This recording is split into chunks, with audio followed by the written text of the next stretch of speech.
can't deny it, I can't just fake it. I only know how to pull myself apart. I never felt like good as far. In spite of all the scars, it's over now. Run away, out of time. Find a place where I can never hide. I let it run, I let it run, change or even strive. Let it burn, I'll never be coming back.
AEW Dynamite, man.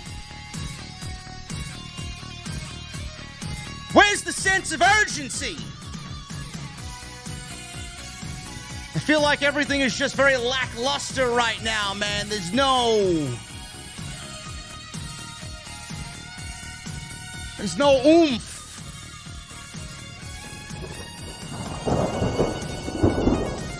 Dynamite tonight from Boston.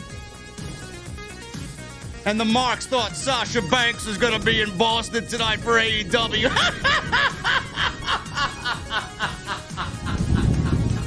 Oh, man. The IWC, bro. You're more gullible than fucking Impact fans thinking they have a good product. Oh, man. You guys are fucking comedians out there, bro. Sasha Banks, really? Sammy Guevara and Bryan Danielson in the main event tonight. Fantastic stuff. I mean, both guys are just fucking great. 2 out of 3 falls. We'll talk about it. Saraya. I guess this was Tony Khan's major newsworthy announcement. Saraya is back, cleared. One-on-one with DMD at Full Gear. And what can we say about MJF, man? MJF is visceral. He is flawless. And he is truth. What a promo by MJF. He wasn't even in the building tonight. Best part of the show. You know what the best part of my show is, man? When I have an ice-cold beverage. Hopefully you guys have the same, really. Hopefully you guys got an ice-cold beverages and no skinny pants. Red skinny pants. I'm going to the OTS venue, man. What the fuck are you guys drinking? I'll see you over there.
Why has Triple H been so successful?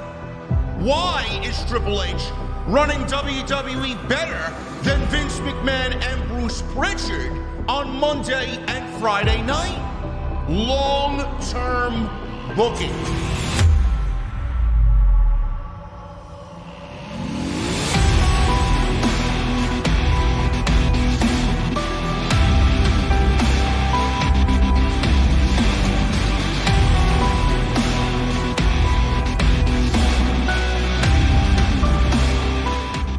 What is going on, guys? Thank you so very much for joining us right here on Off the Script. This is your AEW Dynamite post show for November 9th, 2022. I'm your host, JD from New York, as always, coming to you live from the OTS venue. Thank you guys so very much for joining me on your Wednesday evenings, your lackluster Wednesday evenings, wherever you may be. I am joined, as always, by Jesse. What is going on, man? Not much. How you feel, bro? I'm all right, bro. I could be a little bit better, but I'm glad you're doing good, man. This guy was eating tacos before we actually went live on the air, man. I asked him to eat the taco on the air to show physical evidence that they are mid, and he said, "No, I will do no such thing." No, I'm gonna put that behind the paywall, bro. Of course you are. That's how you do it, man. He's putting his fucking tacos behind a paywall. I learned from Fightful. Now, you don't want to learn from them, bro. Give me a break. Come on. Paywall, man. Come on, bro. If that's the case, you got to go get somebody as boring as Denise. So go ahead. Go and do that. I saw a video clip of Denise the other day. It was far from boring. Well, she was shaving, right? She was shaving. You saw that. She was definitely shaving. Do I need to shave? I think I need to shave. I got Manscaped, bro. They're sponsoring the show tonight. We're all taken care of that. Anyway, we're not here to talk about fucking Denise shaving her face. We're here to talk about the best Manscaped ad ever. Dynamite from Boston. The geeks out there, the gullible internet marks. They thought Sasha Banks was going to show up on Dynamite tonight. Man, how fucking stupid can you guys be, really? Did they really believe that? Oh, Sasha Banks, she tweeted out a Boston mascot for the Red Sox. Somebody. She tweeted out that she was walking to her limo with her luggage. She's got to be there, man. I must have missed her in the show, man. Jesus fucking Christ, man. She's not in Boston yet. She will be in Boston in about 3 weeks for Survivor Series. She just played everybody. That, apparently, everybody thought was the major announcement because in correlation to that, Tony Khan says he had a very newsworthy show tonight, or noteworthy show. That did not happen. I think we all kind of assumed what the big noteworthy announcement was going to be when she came out. We might as well start at the top with this because it was the biggest thing on the nights. Steven Darby.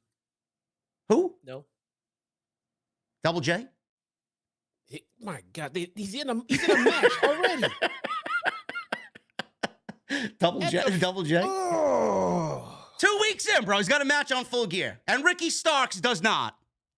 Where's Miro? Miro doesn't have one. Where is Miro? I don't know. We'll get into all that. Saraya. She is now cleared by several doctors. They are cleared. They cleared her, I should say, in AEW to wrestle. She is going one-on-one with Britt Baker at Full Gear, and I'm excited for it.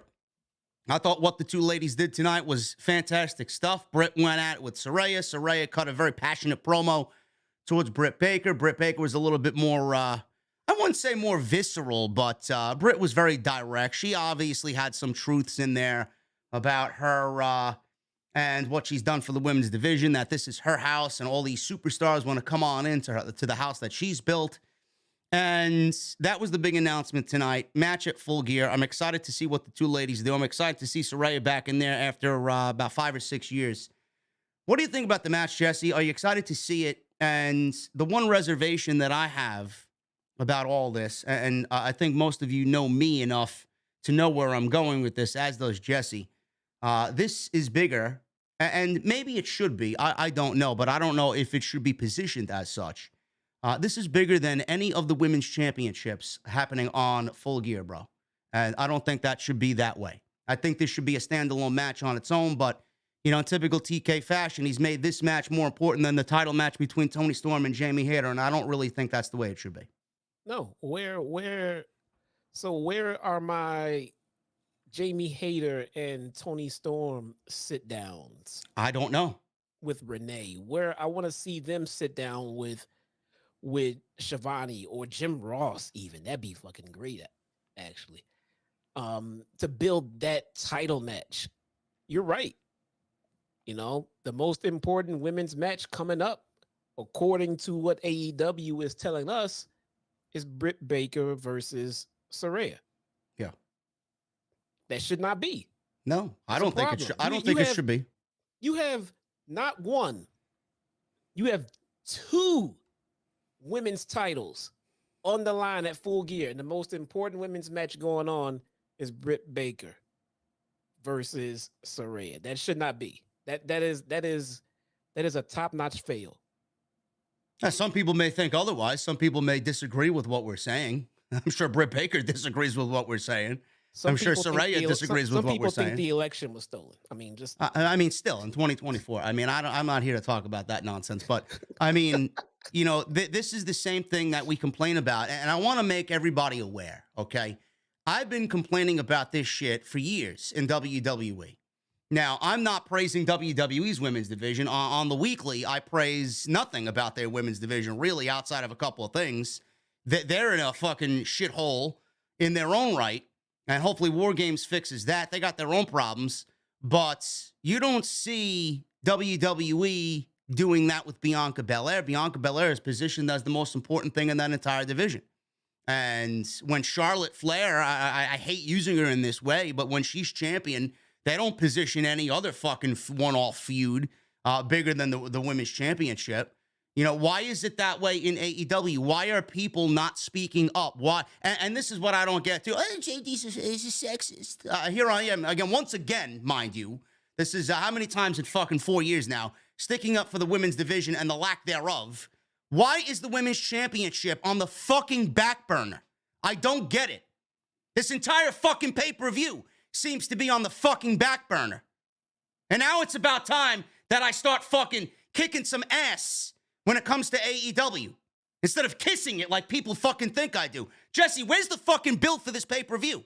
You were just telling me that the lack of ticket sales is not really going all that well for AEW going into Full Gear. Why is there no sense of urgency for this pay-per-view? I don't get it.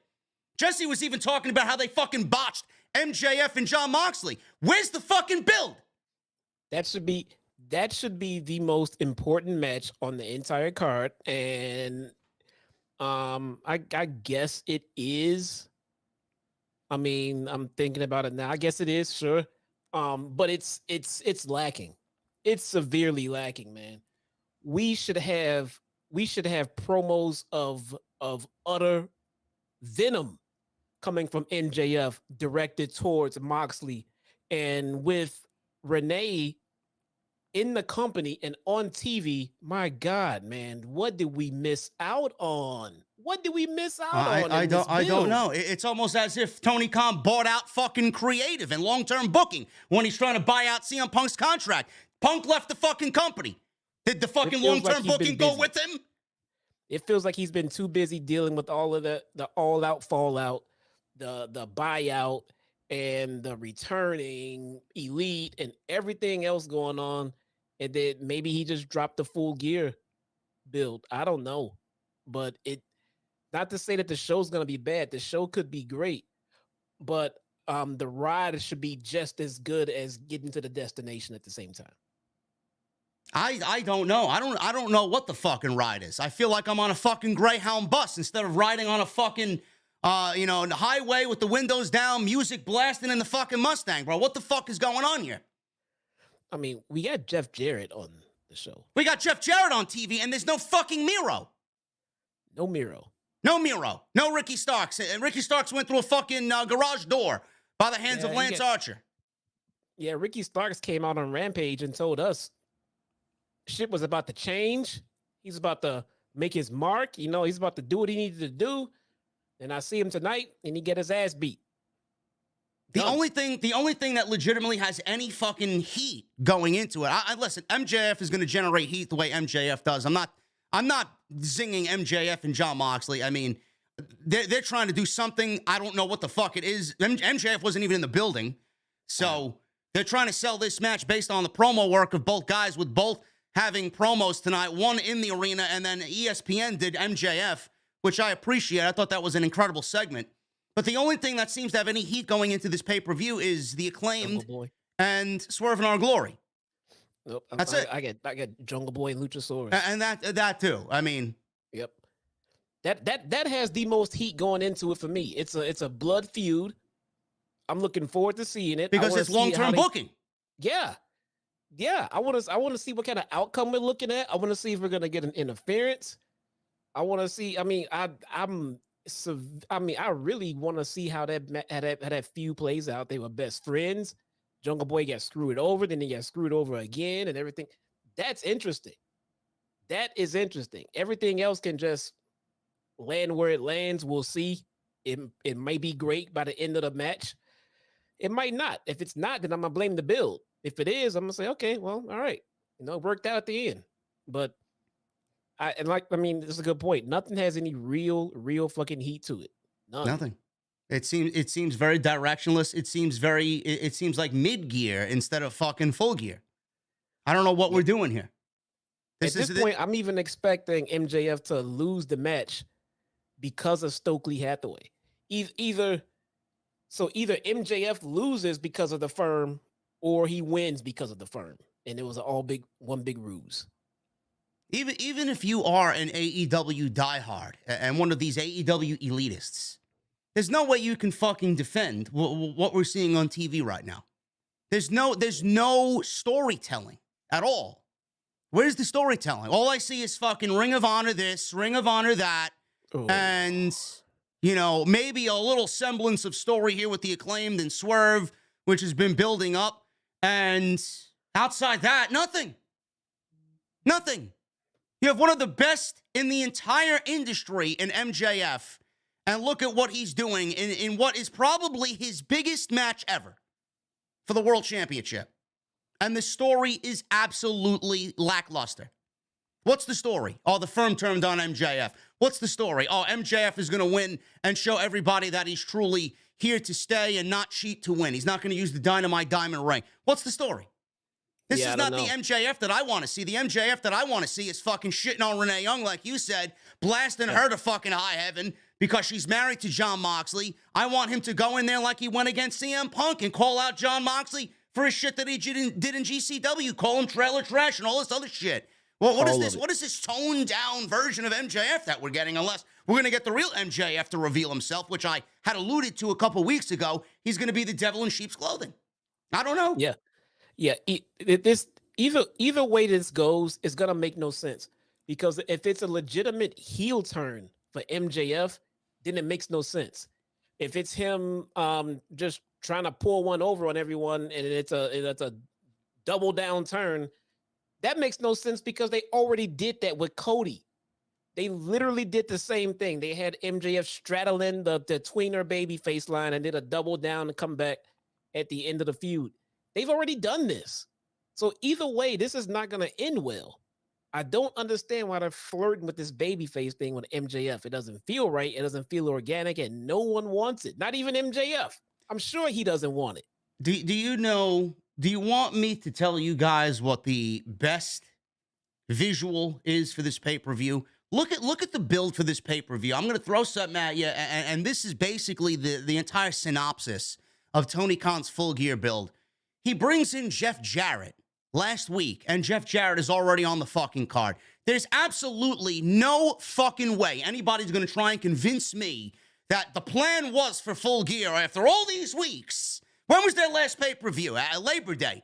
All these weeks. Yeah, the plan is going to be Jeff Jarrett teaming with Jay Lethal against Sting and Darby Allin. There's no fucking way you can tell me that was in the cards for the last 2 months.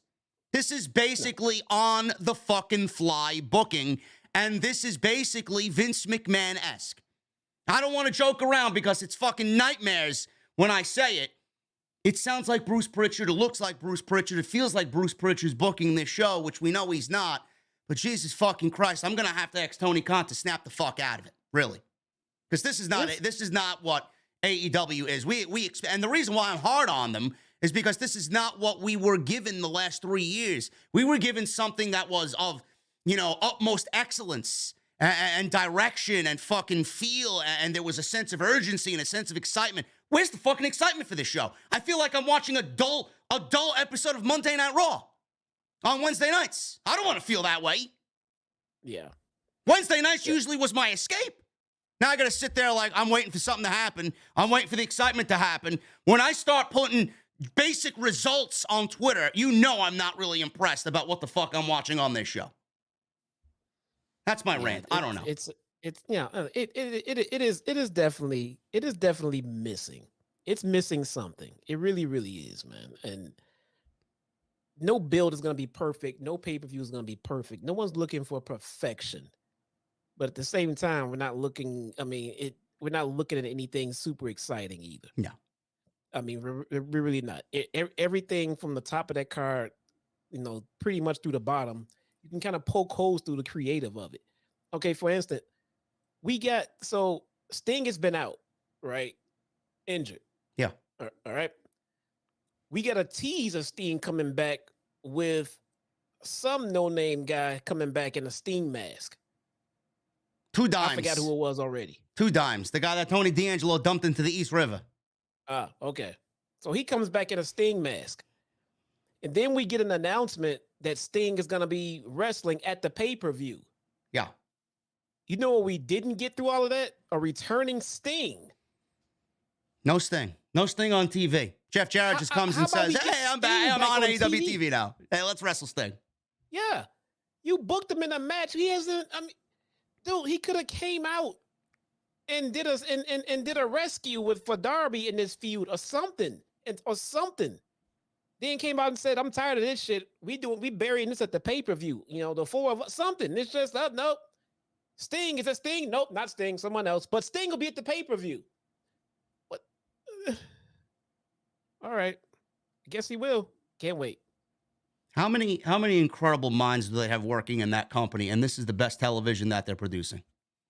If we don't see the Elite back on television, and we're not seeing them to the fucking pay-per-view. Say again?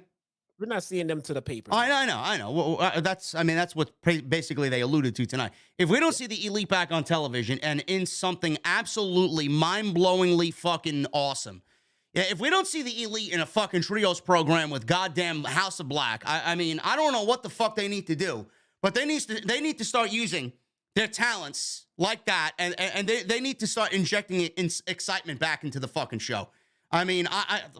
What do we got on TV? We got fucking Ethan Page. I love Ethan Page, but it's not generating any interest. It's just there. The fucking best friend, Trent Beretta. Who did Trent Beretta fight? Jay Lethal? You fucking serious? Bro, we got about 2 weeks to Full Gear.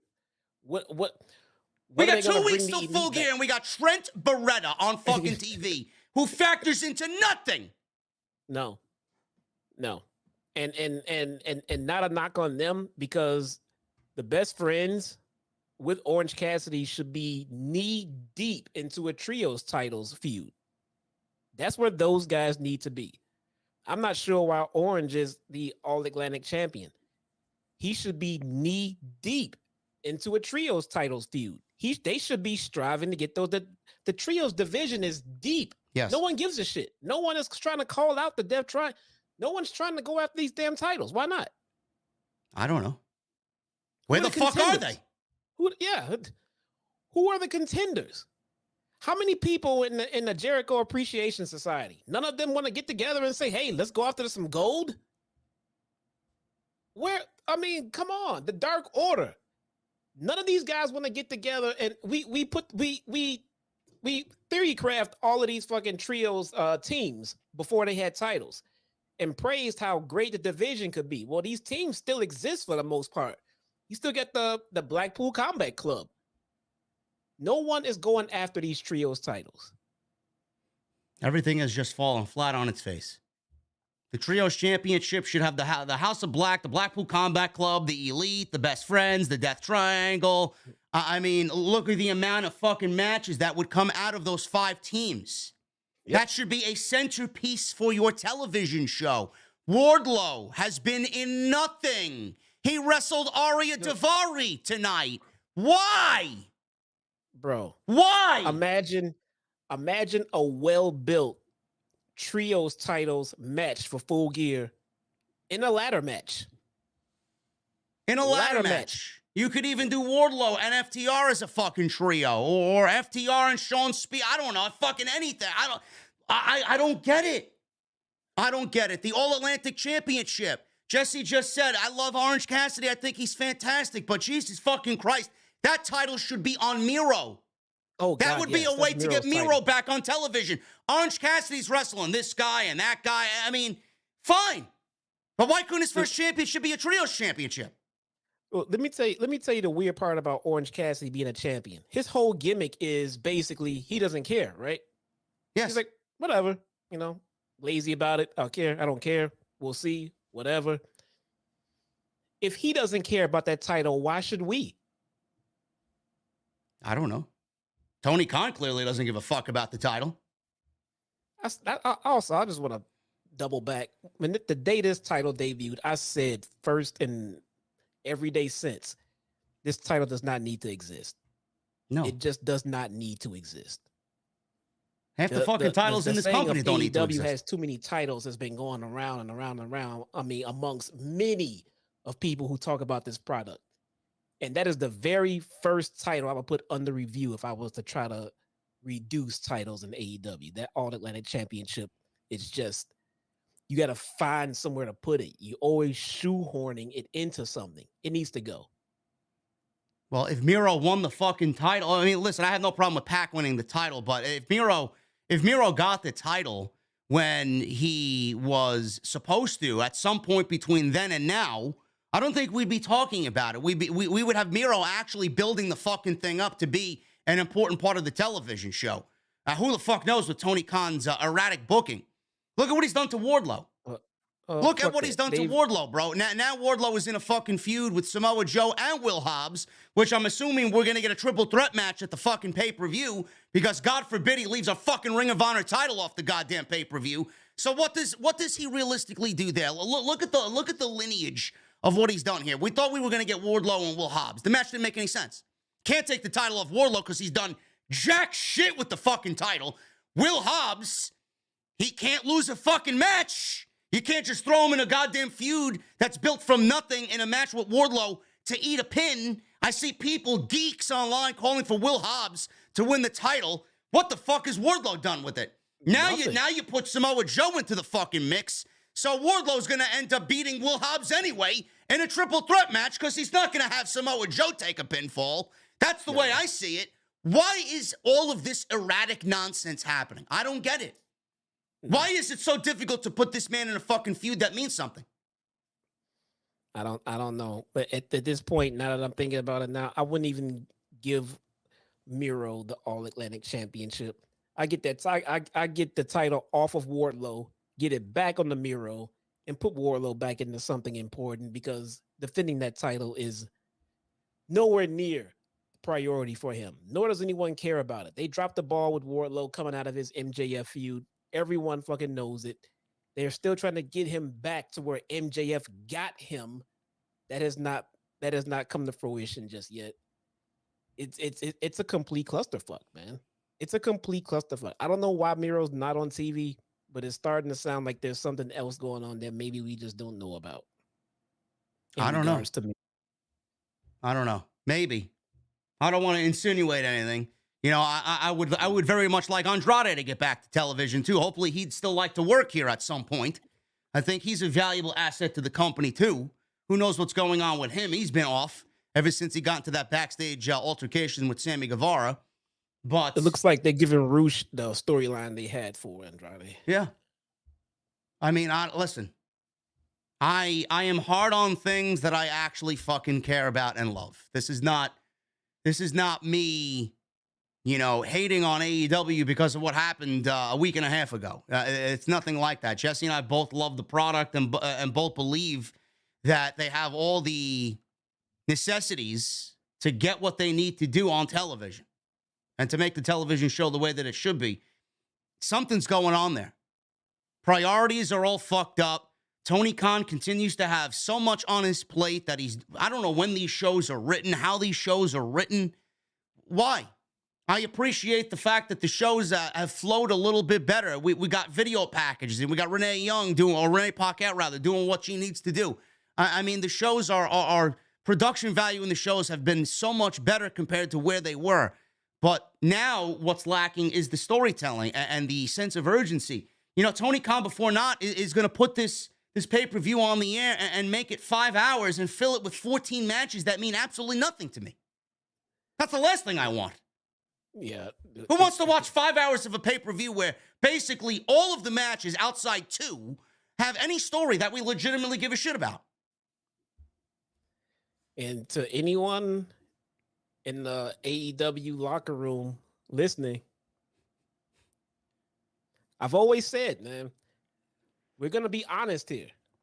And, you know, and we've been nothing but honest from day one. So if it just seems like, oh, well, you guys took a turn over the last few weeks. No. We're just being, look, man, I mean, we are going to be honest with what we're given. And for the first, 3 years or so, everything we've been given, minus some hiccups here or there, has been fantastic. But for the last few months out of this place, it's just, we're going to be honest. I'm sorry. If you come here to hear AEW praise, you come to the wrong place. You've been hearing praise because they deserved it. And they're deserving of everything they're getting from us right now.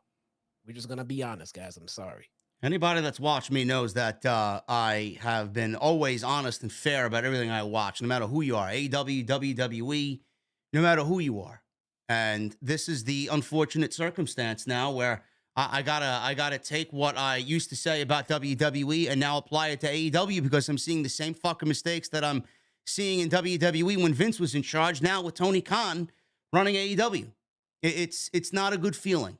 And this is, and for anybody that wants to say, the podcasters, why don't you go write your own show and start your own wrestling promotion and get in the ring and wrestle and then critique me, all this other fucking nonsense that I heard over the last week and a half. We just gave you valid criticisms with explanations behind that. I don't know what else we need to tell you. I mean, I've been doing this shit for way too long and watching too much pro wrestling since I was 4 years old, man. Give me a fucking break. I know what I'm talking about. I know what I see. I know what I watch. I know what needs to be done. I'm not the only one sharing these fucking criticisms. Hopefully everybody's sharing these criticisms. Maybe that would snap some sense into them. And if I did just stop and go out and start a promotion and do it and everything else, I will be understanding that that's going to come with critics. Yes. It's a part of the business. All right. You want to know what's worse? If you don't have any critics, because no one's watching. Go out and look at a live Impact review. How many are you going to find out there? One. Nobody's watching. We're watching. Even though it's not great television right now, we're watching. We're still watching. Why? Because we still have faith that it can get better. If we thought that this show was bad and had no end in sight of ever getting better, I wouldn't do this review anymore. Jesse, you ready for the review? Nah, bro. I'm done watching this show. It's never going to get better. We have faith it'll get better. It's just not there yet. And when it gets better, we will come here and give our opinions about how much better it has gotten. It just hasn't gotten there yet. It's like they have one good show and then they have 4 mid shows and then they have one good show and then they have 3 mid shows and 1 great show. Everybody's excited. Oh my God, Dynamite was great. And then we're back to being, where the fuck is the urgency? Where's the sense of it? Where's the passion? Where's the love? Where's the energy? Yeah. Boston was great tonight. Don't get me wrong. But the show is just like, what am I watching? I mean, bro, when we found out that Triple H was going to be in charge and everything else, I was so excited thinking like, shit, well, now we got AEW versus what WWE's true potential could be, everything else. We're going to have a real fucking, no, man, the momentum just completely shifted on us right now. I mean, can we just get both promotions at the top of their fucking game? That's what we want to see. That's what we want to see. Listen, and WWE's not riding the most captivating television either. They've been very off the last 5 or 6 weeks. Dude, what happened to Raw the last fucking 3 weeks? I don't know. What the hell? I don't know what's happening with any of these fucking. SmackDown seemingly is the best show out of all 3 right now. By a long shot. Yeah. I don't know what's happening to these shows. I really don't. Yeah. We're gonna get into what happened on Dynamite tonight. We got 2,000 here in the venue. Thank you so very much, guys. Super chats are open. Get them on in. We will hang out at the end of the show. I'm always accepting applications for the VIP club. I'd love if you guys join. You get emotes, badges, all that good stuff. Members only chats on Sundays when we do the flagship podcast live on YouTube. So make sure you guys go and do that. Hit that join button and become a channel member right here on OTS. And likes. I need the thumbs up. I need you guys to hit that thumbs up. 1,000 likes minimum right here on OTS. That is the goal. So let's see if we could get as close to that as possible today for the AEW Dynamite post show on Off the Script. Jesse, Tony Khan today announced that there would be a very newsworthy show for Dynamite. And nothing really newsworthy happened on Dynamite tonight. I think this actually came from The Observer. Tony Khan stated on Twitter that Dynamite will be newsworthy. Brian Alvarez took to Twitter, or Wrestling Observer Live, I should say, and he thinks something big is happening. This was before tonight's show. It may have been related to the Young Bucks and Kenny Omega before the show. That's what people were speculating. We did not get an appearance by them. Like you said, I do believe you are right. They will be at the pay-per-view, and that's the first time we'll see them back from suspension. But the big thing that happened tonight was Saraya, and we will talk about that a little bit later in the show because that was one of the big highlights of tonight. Other than that, nothing else big happened. Nothing big. There was no return. There was no debut of a new signing. Nothing. So everybody that was in their defense, we did get to see Jeff Jarrett again. Yes, we got to see Jeff Jarrett again, and he was front and center, and he made fun of Triple H, and he made fun of Braun Strowman, which we will get into. That was funny though. Yes, that was great. I love that. I can't knock that. Jeff Jarrett knows how to fucking speak. I think he's a great promo. Do we want to see him on TV? Probably not. No. Probably a little bit of a hypocrite, seeing as how 15 minutes ago he was on that goddamn show working for that company. Yes. We'll talk about that a little bit later. We all know why he was fired, okay? It's not a secret to anybody. Anyway, Dynamite opened up tonight. AEW Tag Team Champions, the Acclaimed. We got the Acclaimed teaming with FTR. And they basically hold every other tag team championship in the world right now, outside the AEW Tag Team Championships and the WWE Tag Team Championships. They went up against the Ass Boys, the Gun Club. This is Austin and Colton Gunn with W. Morrissey on the outside. I'm sorry, what? The Guns. The Ass Boys. They changed the name to the fucking Guns. The Guns. Okay. I got it right here. My fucking dark notes. They changed the name to the Guns. The Guns. Okay. Right there. AKA there. the Ass Boys. There you go. Okay. And then Swerve in Our Glory. This is Swerve Strickland and Keith Lee. I thought this was a fun open. I mean, it wasn't anything all that spectacular. Big 8-man tag. We got FTR. Apparently, they were in Osaka, Japan over the past weekend. They're back in the States. And they will be, I don't know if you heard this, Jesse, FTR will be working Wrestle Kingdom in January. And apparently there's a tag team tournament happening right now in New Japan that includes the Aussie Open. So if you guys don't know about the Aussie Open, they are absolutely fucking incredible. FTR had wrestled them earlier in the year, or not too long ago, actually in October. And it looks like we may be heading towards that type of match again at Wrestle Kingdom. And FTR will be taking place in the biggest show that New Japan puts on all year. I'm excited about that. Did you hear about that at all? I did not hear about that, but that's where they need to be because they are the goddamn IWGP Tag Team fucking champions. Yes. And if they lose those championships, I'd be surprised. I wouldn't. But, say again? I wouldn't. When you carry that many titles, dude, it's no surprise if you lose them at any point because it's got to be a creative nightmare for these promotions. Yeah. You know? Yeah, I mean, there's no better team to put them on than Aussie Open. I mean, they're just fucking amazing. So I don't know. I don't watch that product. I don't know if that's true or not. You know, I have no clue. But they can't hold. They cannot win the AEW tag titles. They physically cannot carry any more fucking titles.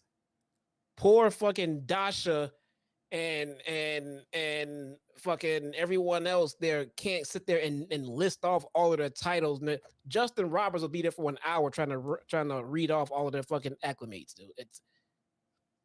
You have to get those titles off of them because it really does make no sense as to why they're holding all of these titles and not your own, and they're not even trying to go after these. But now they are trying to go after these. So now are they going to win them? Because they're not. No one's taking those titles off to the Acclaim right now. Nor should they be. Nor should they be. So I don't know what happens here. It seemed like they kind of rushed to this match. And I meant to say this at the start of the show. It seemed like they kind of rushed to this MJF Moxley match as well. It's a match that we want to see.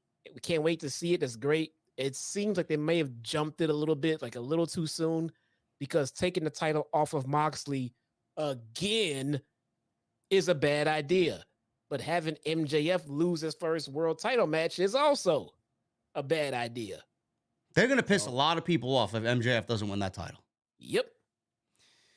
Anyway, Max Caster's rap consisted of Tom Brady, Herschel Walker, Kyrie Irving, and Ass Boy references. 5 tacos. 5 taco rap. Okay, there you go. Jesse gave Max Caster a 5 taco rating for his rap. Okay. Don't even at me. 5 tacos. Fantastic fucking rap today. Soon as he was done, Daddy Ass ran to the ring, full sprint, like he was running the New York City Marathon, and he tackled Swerve in the middle of the ring. And we got agents breaking it up. BJ Whitmer was there. Apparently, Excalibur says he's very good friends with Billy Gunn. He broke it up, escorted Billy to the back. Austin Gunn and Dax, they opened up this match. They had a nice little sequence in the beginning of the match. Austin was being pretty much thrown into everybody's right hand, so he got punched all over the place. They used the ping pong reference there on commentary, eating strikes from everybody. So now we got Cash and Strickland in the ring. Strickland jumped in. He went back and forth with Cash, and Strickland bailed from the ring. And then Caster comes in. He has a face-to-face with Keith Lee. Caster cleaned house on everyone before the match broke down. FTR and Acclaimed delivered 10 corner punches to each opponent. The heels were in trouble here. This allowed the Acclaimed and FTR to scissor each other. And we went to a first picture-in-picture commercial break. So the heels took over, typical of AEW. Heels took over during the commercial break. And it was Harwood who was being beaten down, getting the heel heat. Marcy wiped him out with a big boot on the outside. Austin and Colton were in control here of FTR. Colton missed a big corner splash, which allowed Bowens to make the hot tag. Bowens hit a famouser variation on Colton Gunn, and then he goes for a cover. He gets a 2 count. The Guns hit or went for big rig on Bowens. They actually hit it. They didn't do it as good as FTR, but they hit it. They got a 2 count off of FTR's finishing move. Then we had everybody in the ring. It was chaos. Keith Lee, he joined in, and the match broke down. FTR and the Guns, they spilled to the outside. Lee powerbombed Bowens onto Caster, while Swerve and Lee hit a big double team, and Strickland wiped out everybody with a tornado dive to the outside. This led to a big superplex spot by Dax and Colton Gunn, who jumped onto everybody at ringside with that big superplex to the outside. Austin is in the ring now trying to mock Road Dogg. I guess he mocked Road Dogg. I mean, everybody's mocking Road Dogg on social media today after what the fuck he said about Bret Hart. So he was doing the suck it thing because obviously his father and Road Dogg were tag team partners. We got Harwood locked on the sharpshooter, which, again, Road Dogg had idiotic comments about Bret Hart today, which we'll get into in a little bit. Bowens and Caster dropped Austin with the spinning slam and mic drop. Colton was put away with the big rig, and that gave FTR and the Acclaimed the victory here in the opening match. Fun opening match, Jesse. Really nothing spectacular. I know we've seen better as far as an open to Dynamite before, but we got the Acclaimed and Swerve in Our Glory heading towards that tag team title match, which I'm very excited about at the pay-per-view. I think it's going to be hot in New Jersey. I think we're going to get the heel turn from Swerve on Keith Lee in New Jersey at Full Gear. They're still teasing FTR and the Acclaimed as well, so it looks like the Acclaimed have their next opponents lined up after they get done with Swerve in Our Glory. All in all, it did what it needed to do. It wasn't all that, tremendous for an opening match, but it served its purpose. It did. I mean, it is what it is what it is.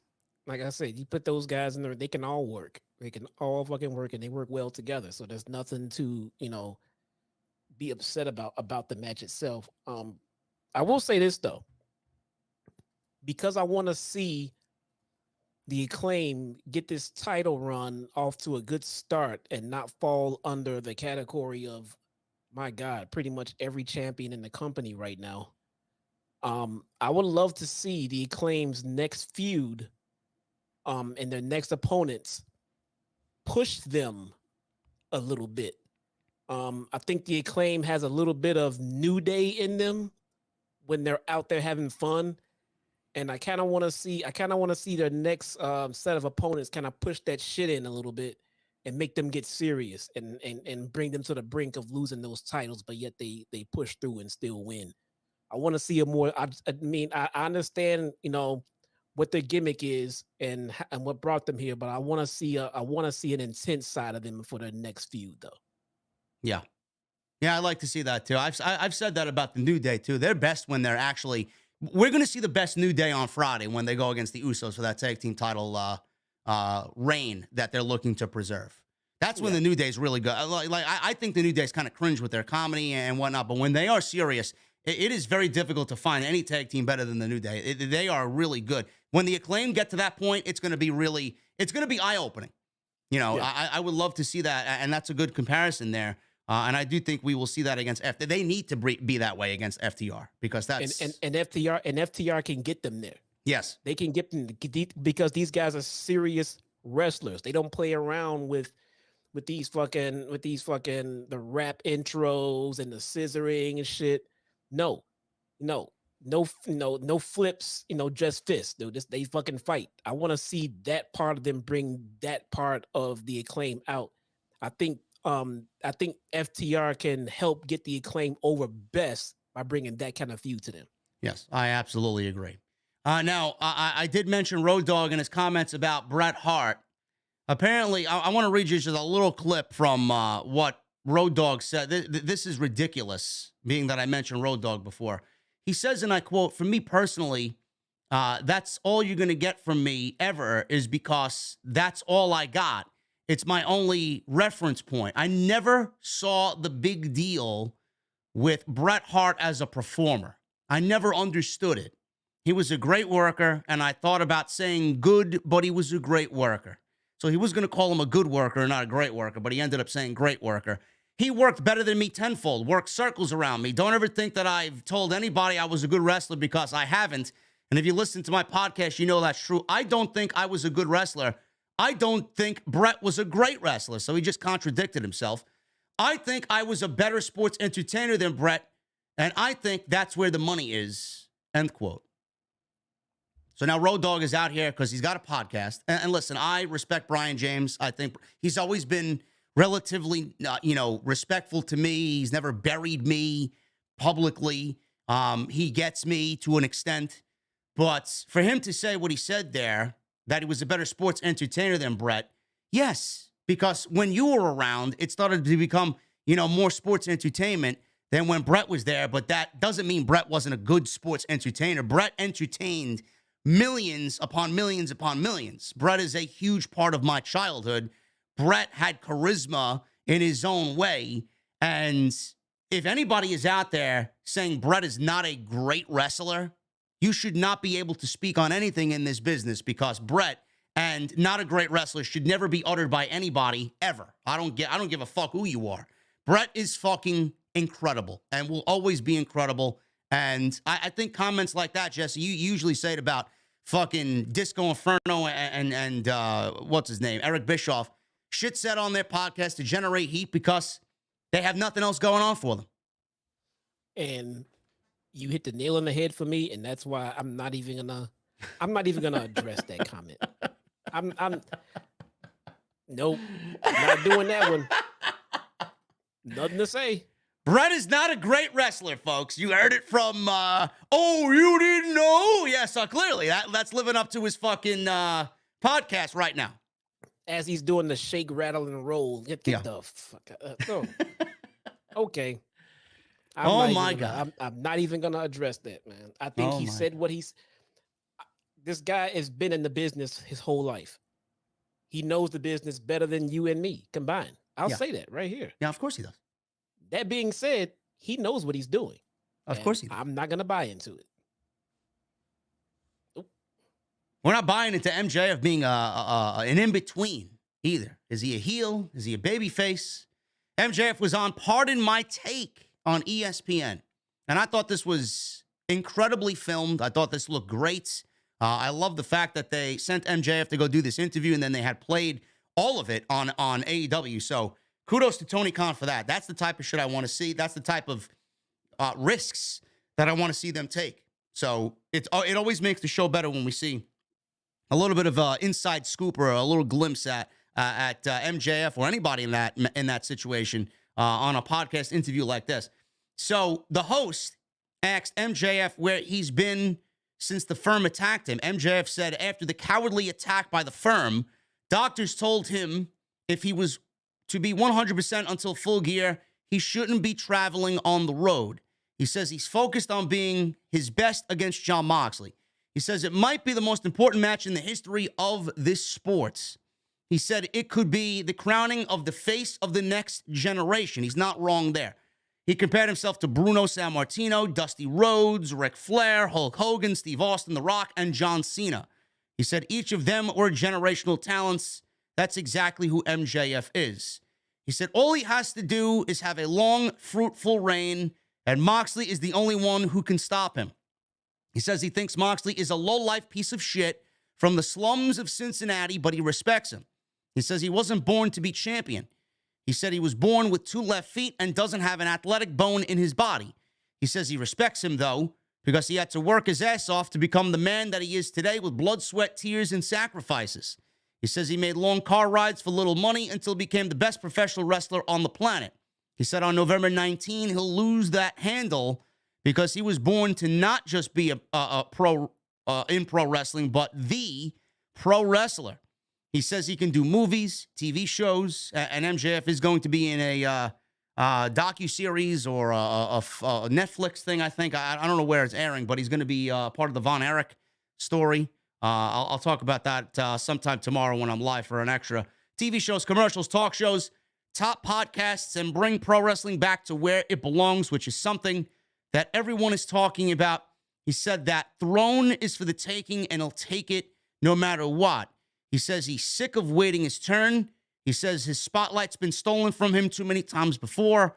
He says when he had his first ever singles pay-per-view match, that spotlight was all on a neck tattoo, a.k.a. Cody.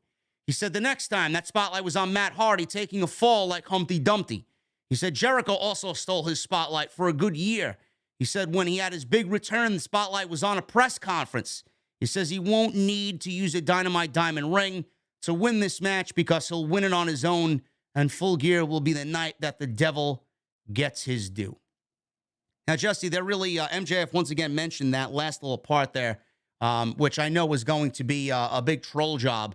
He won't need the Dynamite diamond ring. I think he's going to do something dastardly at the pay-per-view. I think we're going to see a little bit more of the old MJF that everybody loves.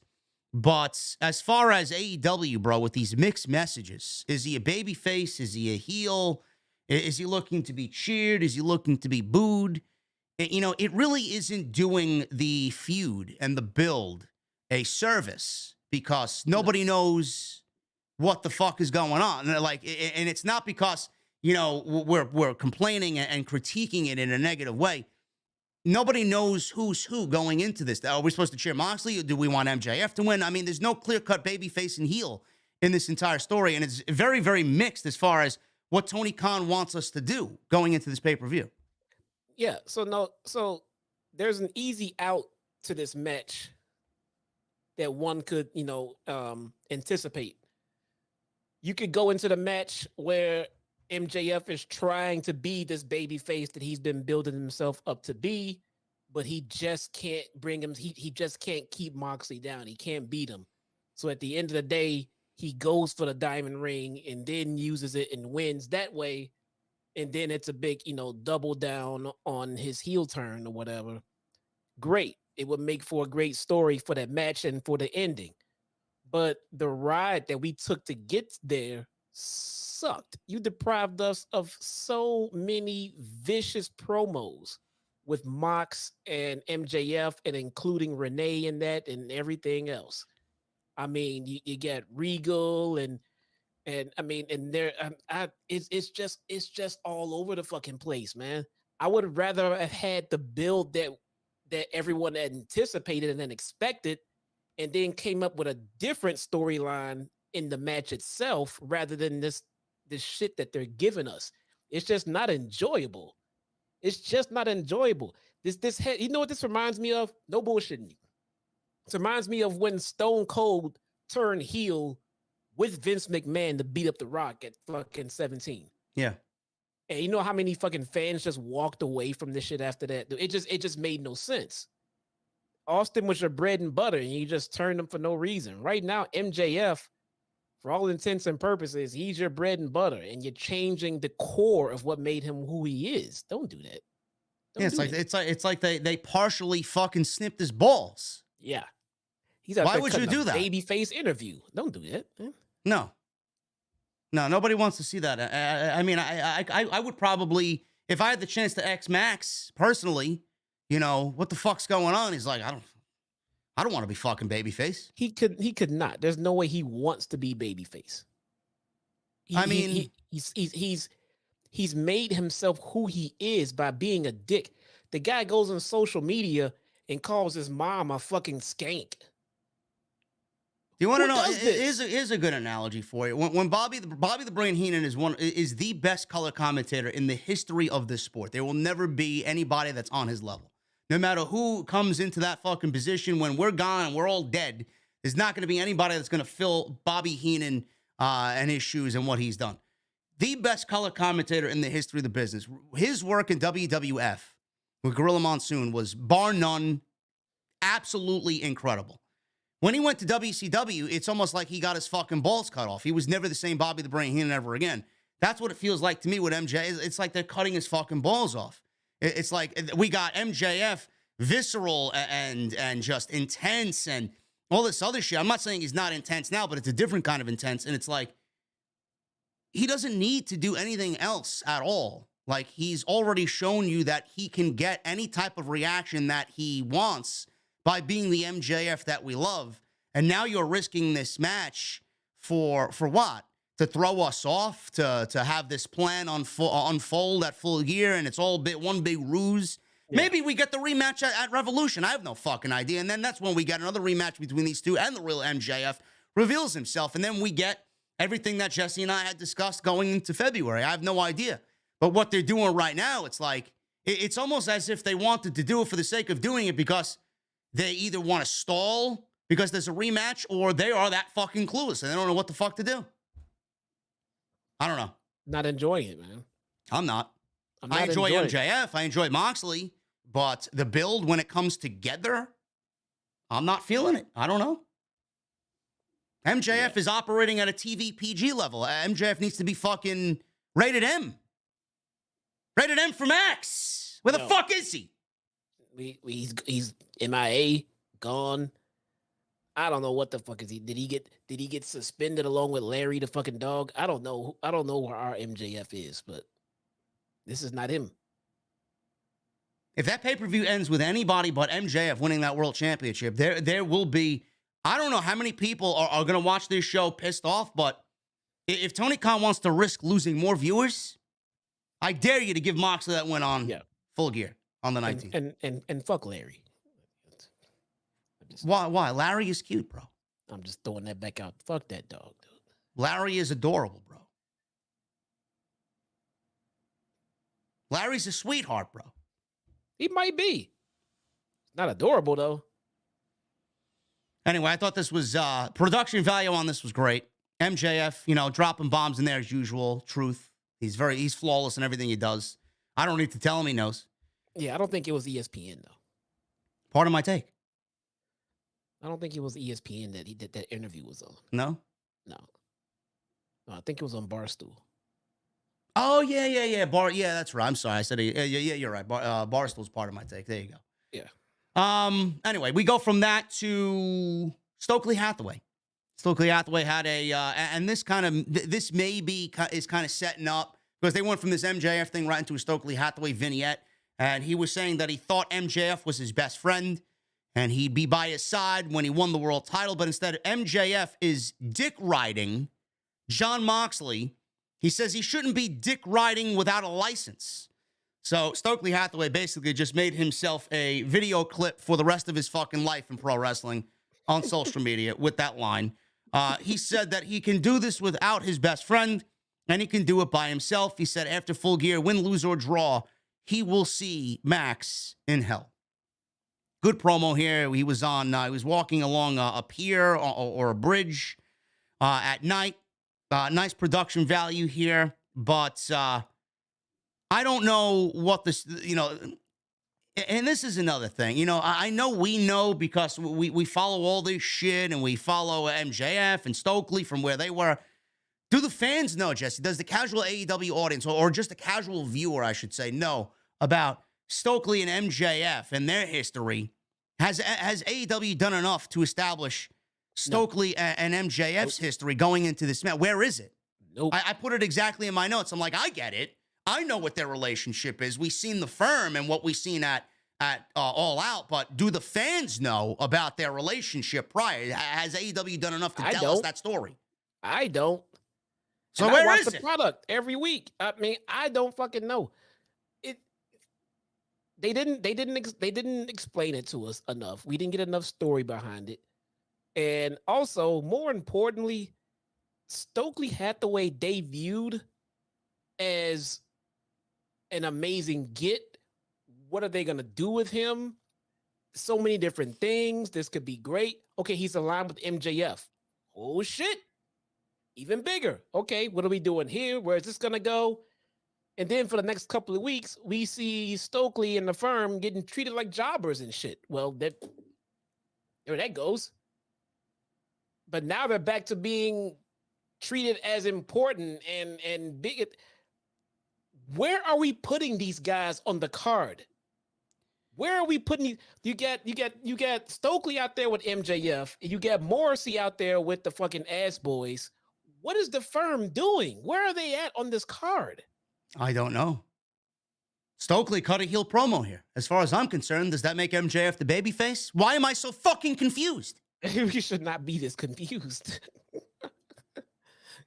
Is MJF the babyface? Because Stokely sounded like a fucking heel, if you ask me. Yeah, and MJF sounded like the babyface. Why? I don't get it. I really don't get it. Don't get it and don't like it. Ethan Page, he went one-on-one with Eddie Kingston. This is the start of the AEW Eliminator tournament. Winner of this tournament will get a World Championship match at Winter is Coming in December. So this was decent for what it was. I enjoyed this 12 minutes. Ethan Page wins to advance in the Eliminator tournament. And the ending to this was very good as Ethan Page took a big risk and it paid off. So Page and Kingston, you know, they sold their history on commentary a little bit. Kingston won, I think, 4 or 5 of their matches in previous promotions. Kingston fought back after a butterfly suplex. Page quickly turned the match around with Kingston throwing him hard into the turnbuckle. They go to the outside. Page hit a snap suplex. Page leapt off the second rope back inside the ring. Kingston hit an enziguri in midair and started going at Page with some chops, those rapid-fire chops. Kingston tried a corner charge, ran right into Page, and a power slam. That cut off Eddie Kingston from any type of momentum at all. Page wanted an ego's edge, but Kingston countered with a suplex. He goes for recovery, gets a 2 count. Now the two go at it with a slugfest ensuing here. Kingston wins the slugfest and gets a DDT for a 2 count. Kingston hit an exploder suplex, locked on his stretch plum. Stokely Hathaway, he took the referee's attention away from the match, and Page started tapping out from the stretch plum. Ortiz ran off Hathaway, who was out there with Eddie Kingston. Kingston turned, and he got folded over by Ethan Page and a big kick. Page went to the top. He was cut off by Eddie Kingston, and then he got crotched up there, did Eddie, and we got an avalanche ego's edge by Ethan Page off the top rope. That was probably the biggest win of Ethan Page's AEW career that I think is going to take him right into the finals. He goes into the second round. He faces the winner of Bandito and Roosh that are wrestling on Rampage this Friday, and he's in the second round. So I'm predicting Ethan Page to go to the finals, bro. And the reason why I'm predicting Ethan Page to go to the finals is A, because he's in the firm. We need some firm representation there if they're going to be aligned with MJF in any which way. And B, I think Ethan Page did enough campaigning for himself to be more of a regular on TV. And I think Tony Khan's going to reward him for that. I wish everybody else would fucking complain on what's going on. Maybe things would get changed around here. I do think that Ethan Page is going to get a little bit more of a shine on television. Whether or not he wins this tournament, I don't know. I think at the end of the day, it's going to Ricky Starks, but this was a decent match for what it was. Name me someone, anyone, still in this tournament that you can see becoming world champion in December. I can see nobody in this tournament becoming a world champion. Then why are we doing this? I don't know. Why are we doing this? If you want me to believe your tournament, put people in the tournament that we believe can possibly win. I absolutely agree with you. What are we doing here? This is again, you know, this is why I have Jesse on the show, because we think alike here. When we disagree on something, you know, we go back and forth on it until we come to a solution. I can't really fault him for feeling that way, because I feel the same fucking way. What is Dante Martin doing in this fucking tournament? Does anybody believe at all that Dante Martin is going to win a world championship? Does anybody believe that Lance Archer is going to win? I love Lance Archer. I think Lance Archer's fucking great. Lance Archer's been given the short end of the stick, but Lance Archer hasn't been on fucking TV. Why does anybody think he's going to win the world title? I don't get it. Bandito just got here. Roosh is not winning the world title. Maybe Bandito's going to be AEW champion. No. Get the fuck out of it. Why are these people in it? The tournament within itself, good idea. Okay? Yes. Good idea. And if you have lower level guys that you need to fill a tournament with, that's fine too. But now as we progress into the tournament, I should only be seeing people that I feel could become champion. So why isn't Kenny Omega in this tournament? Why not Miro? You know, Darby Allin will be a fucking dark horse. I don't know. Very dark horse, but a dark horse. I say the same thing about the Royal Rumble every fucking year. How many times have we complained about the Royal Rumble? There's 30 fucking fields, right? 30 competitors. Meanwhile, WWE usually books 3 or 4 that legitimately have a chance to win it, and the rest is filled with like Angelo Dawkins, or fucking somebody in a tag team. Half of a tag team. Like nobody. They're not winning the Royal. Why do we have nobodies in the Royal Rumble? I don't get it. That Royal Rumble should be filled with fucking at least 15 out of the 30 being a legit world champion contender. Yeah. The fuck are we doing? I agree. If they want to do this tournament, wait until you have everyone back that you can fill it with. You can fill it with names that leads us to believe it could happen. If Adam Cole is coming back, Adam Cole should be in there. Kenny Omega should be in there. Miro, Wardlow, Hobbs. I want to see people who, at the very least, even if they don't win, we can see them saying, I can see this guy being world champion soon, even though he didn't win. I'm not sitting here on any level thinking that Ethan Page is going to win the fucking world title for Moxley or MJF. We got Darby feuding with fucking Jeff Jarrett. Why isn't Darby in the tournament? Darby will be a fantastic fucking day one homegrown guy, fucking just winning by the skin of his teeth, advancing in the tournament. He's the fucking dark horse. You want to do Malachi return vignettes? Why isn't Malachi or Brody King or Malachi or Buddy Matthews in the fucking tournament? Like, I don't understand this shit. If Malachi's coming back soon, he should be in the fucking tournament. And why is there such a need to do 7 tournaments in a single calendar year? You do know that tournaments now are losing their luster in AEW. Everybody wins a fucking tournament. There's a tournament for everything. Yep. Who's got to scratch Tony Khan's left nut? We'll have a tournament and fucking come up with somebody, and we'll crown a winner. And then we get an interim. Yeah, and then we get interim this, interim. Like, why? They should have 1 or 2 tournaments a year, and it should be in the vein of the King of the Ring tournament. You want to fucking watch old VHS tapes, and you want to go back and do everything of the old school. Why don't you give me a fucking classic King of the Ring tournament? Yes. Something along the lines with a different AEW name and a different spin on it. That's going to lead to the next pay-per-view. With all of these factions and trios and groups, if I'm TK, I'm asking everyone to send me their best for this tournament. If you want a representative in this tournament, send me your best. Jericho Appreciation Society, Give me Jericho. All right. Moxley's the fucking champion. Where's Bryan? Why isn't he in this fucking tournament? Give me fucking Darby. Give me Miro.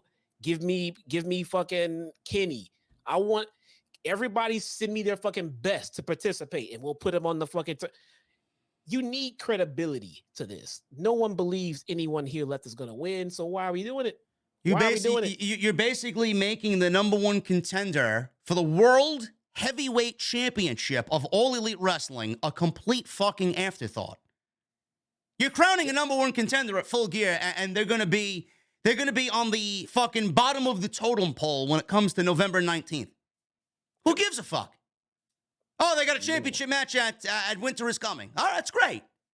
Then we got what? When's Winter is Coming? 4 weeks after that? So we got 4 weeks of build between somebody that doesn't deserve a championship against either Moxley or MJF. I'm sorry. Not a good look. Not a good look. I'd rather not see the title defended at all, rather than it being defended against someone that no one believes has a chance in hell at winning. Why? And then additionally, whoever wins this tournament is losing. They're not becoming the world champion. No. If you're against Moxley, you're not beating Moxley. If you're MJF, you're certainly not beating MJF. So basically, the winner of this tournament is winning to be a loser. To do what? Are they going to be more over after the tournament is over? Probably not. Nope. Joe. Get Joe in that fucking tournament. Wardlow wants to be, he said tonight, I want to hold all the championships. Why the fuck isn't he in the goddamn tournament? He should be in the tournament. Before Joe turned, and even after the turn tonight. I mean, it doesn't matter. If you told me that Joe was still in the tournament to possibly win it, and I said, name me someone who could possibly win, Joe. No money, nobody else. Joe. Joe has a sense of legitimacy behind him that you can believe he can win any fucking match at any given time against anybody in pro wrestling. Again, I mean, please, I'd love somebody to stand up and tell me when I'm telling lies. I'm going to put it on a fucking t-shirt. What? Please tell me when I'm telling lies. Oh, you're too negative. I'm sorry. This is critiquing. You want my fucking critique? You're going to get my critique. Why? Bryan Danielson. I don't know. Where's Claudio? Now, Claudio's wrestling for a Ring of Honor championship. That means jack shit. Jack shit. Claudio and Wheeler Yuta should be somewhere knee deep in the fucking tag team division. Period. Easy. You want a simple solution for this shit? You want a simple it might have been predictable. But Jesus fucking Christ. You could have given me Jungle Boy and Luchasaurus in the fucking tournament, and they meet via the tournament at Full Gear, being that you're just doing the match anyway. At least it would have given it some fucking life. Jungle Boy going against MJF, who has fucking great history with each other, if that's the winner of the main event at Full Gear. I mean, at least it would have made a little bit of sense. Yeah. Why didn't no thought go into this? I mean, did anybody think when they constructed this tournament of 8 fucking men, okay, this guy matches up great with Moxley, this guy matches up great with MJF. I mean, we're looking at 8 fucking people that are going to match up nothing to John Moxley and MJF. Yeah, no. I want to see, I like the Jungle Boy idea.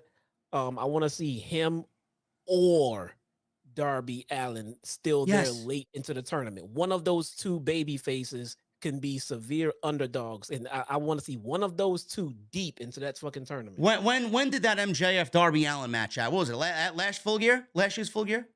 If I'm not mistaken. They opened the show? Or was it Revolution? Match. One of them. I don't know. I don't remember. Terrible with dates, but I mean, that would have been a great match to go back and revisit. I don't know. The tournament is not a terrible idea. The contents of it is a terrible idea. I mean, it just was not planned out. You just can't have a tournament and fill it with bodies. You tell your story in the tournament itself, and at the end of it, in the final 4, at least the final 4, there should be 4 people who could legitimately be seen as to winning if it came down to it come Winter is Coming.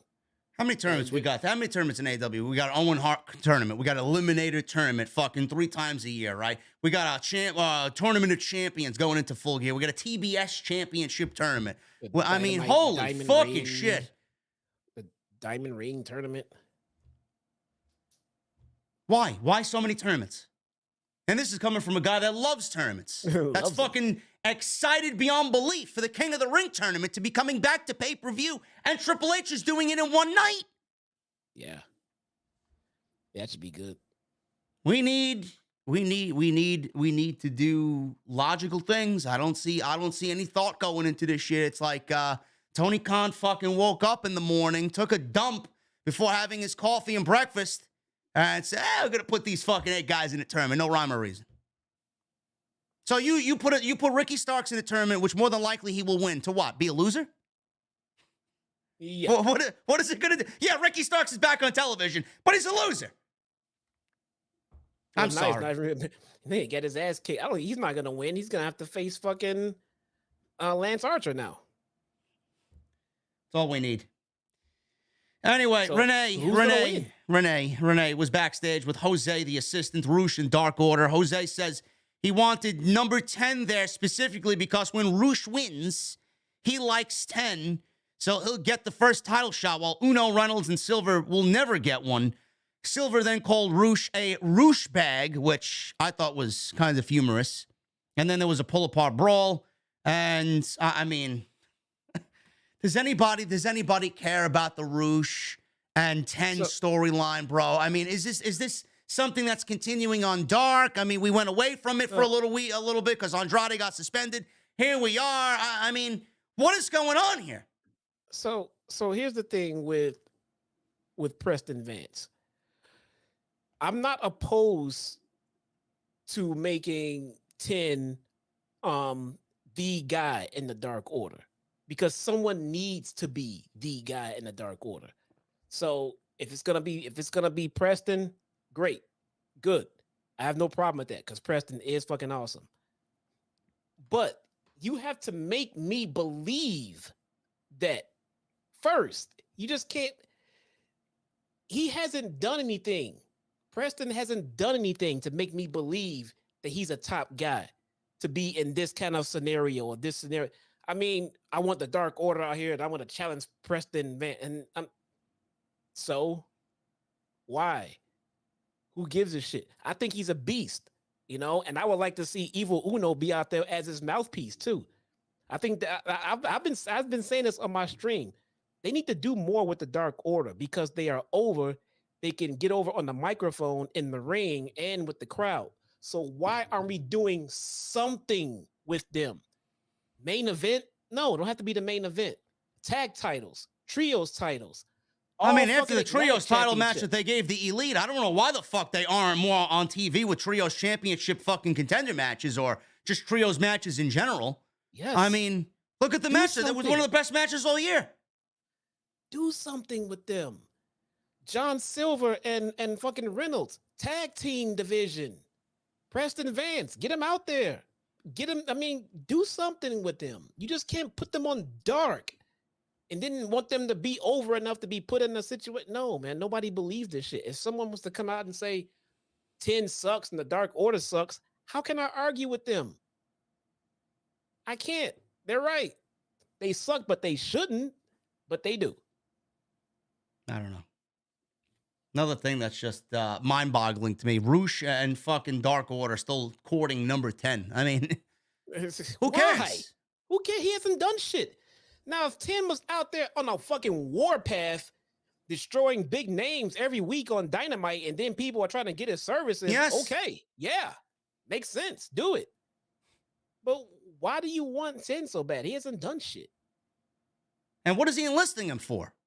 Like, he's going to be any better off with Roosh instead of the Dark Order? Yeah. Like, joining Roosh and joining Jose is going to be a fucking career-altering situation for number 10, right? Yeah. They're all struggling to find TV time. No. Ridiculous.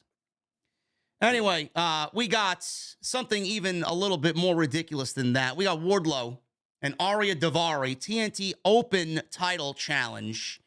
Ari stood in the ring. He said he had an offer. He said Wardlow can go from being MJF's assistant to his butler. Wardlow came out, and we basically got Wardlow winning with a headbutt and power bombs, about a minute and a half, and that was it. Ari Daivari, thanks for coming.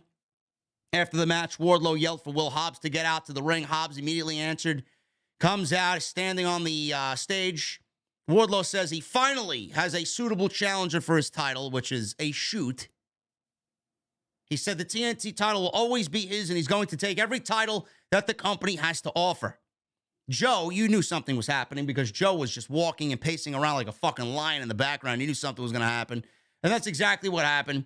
Joe nailed Wardlow from behind with his TV title, or his Ring of Honor TV title, and Joe put Wardlow to sleep. And Hobbs yelled at Joe, I'm going to kick your ass too. And Joe turned heel on Wardlow. Now, I don't know how you feel about this, Jesse. I was even saying this on while I was watching the show tonight. I was saying this to myself. Why did they feel the urge to turn Samoa Joe into a heel when Samoa Joe is absolutely garnering huge babyface reactions every time he comes out, or does that not matter in this situation? Well, Joe. Here's what I like about Joe. Joe is a phenomenal heel. Yes. But he's one of those rare guys where he's just as good as a babyface. So, I mean, you really could do either or with Joe, and he's gonna nail it. So the turn. It's fine. I can take Joe as a heel. I'll take that all day long. It doesn't really feel like he did much to get himself over as a babyface to make this heel turn a little bit more effective, though. They barely gave the guy mic time. I mean, they just got him out there hanging out with Wardlow. I mean, are his vocal cords okay? Why isn't Joe speaking to us at all? I don't know. I mean, what is going on here? I mean, Joe was getting cheers just because he's Joe, and we're gonna cheer him. He hasn't really done anything to be babyface or heel. He just came out. You know what I'm afraid of? I'm afraid. Listen. I haven't really, been very shy about my feelings towards how the TNT title has been booked and how Wardlow has been booked. I've been saying this for months now. Wardlow is absolutely fucking directionless, and we've been saying this for months now. He's ice fucking cold. They dropped the fucking ball and have done nothing with him, with that title, with him coming out of that MJF feud. He should have been the biggest fucking superstar on his way to the top in AEW. And what I feel is going to happen, Jesse, correct me if I'm wrong, chime in here. I feel like that even with the heel turn to Samoa Joe, people are going to end up still cheering Joe because they're so fucking ice cold on Wardlow. I hope to fucking God that doesn't happen because Wardlow doesn't deserve that and it's not his fault. So no. Is the heel turn going to be, is it going to be something that works out? Is it going to be something that makes sense?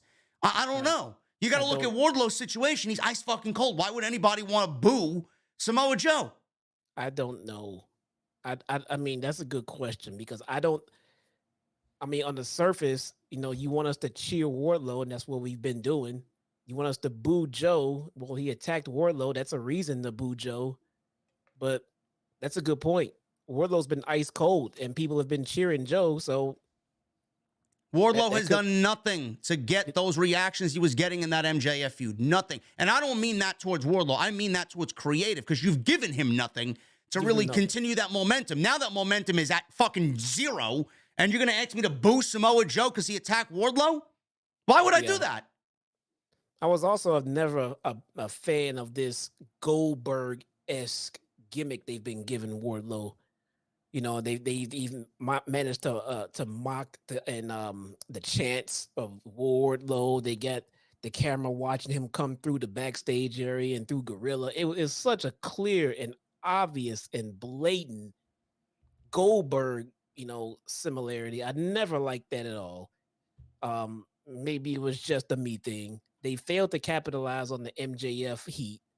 Big time. They left him off TV way too long as champion. I don't know what they're doing with the guy, but it's nothing good. Nothing good. He should be in this fucking tournament. People like him should be in the tournament. Joe should be in the tournament. These guys are believable world champions right now. Yes, Wardlow should have been on one side and Joe should have been on the other. I don't know why we're doing. I don't know what the fuck we're getting at the pay-per-view.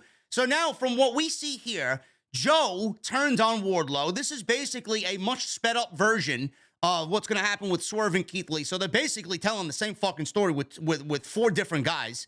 I don't know why these guys were in the tournament. So we got Joe turning on Wardlow after being tag team partners for a little bit. Why? I hope to God we find out why.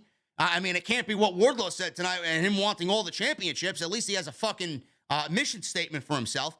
Why didn't we do Joe versus Wardlow in the beginning? Why did we have to wait this long, 3 weeks before the fucking pay-per-view? They've been teaming and been nice and cozy with each other for about 4 weeks now.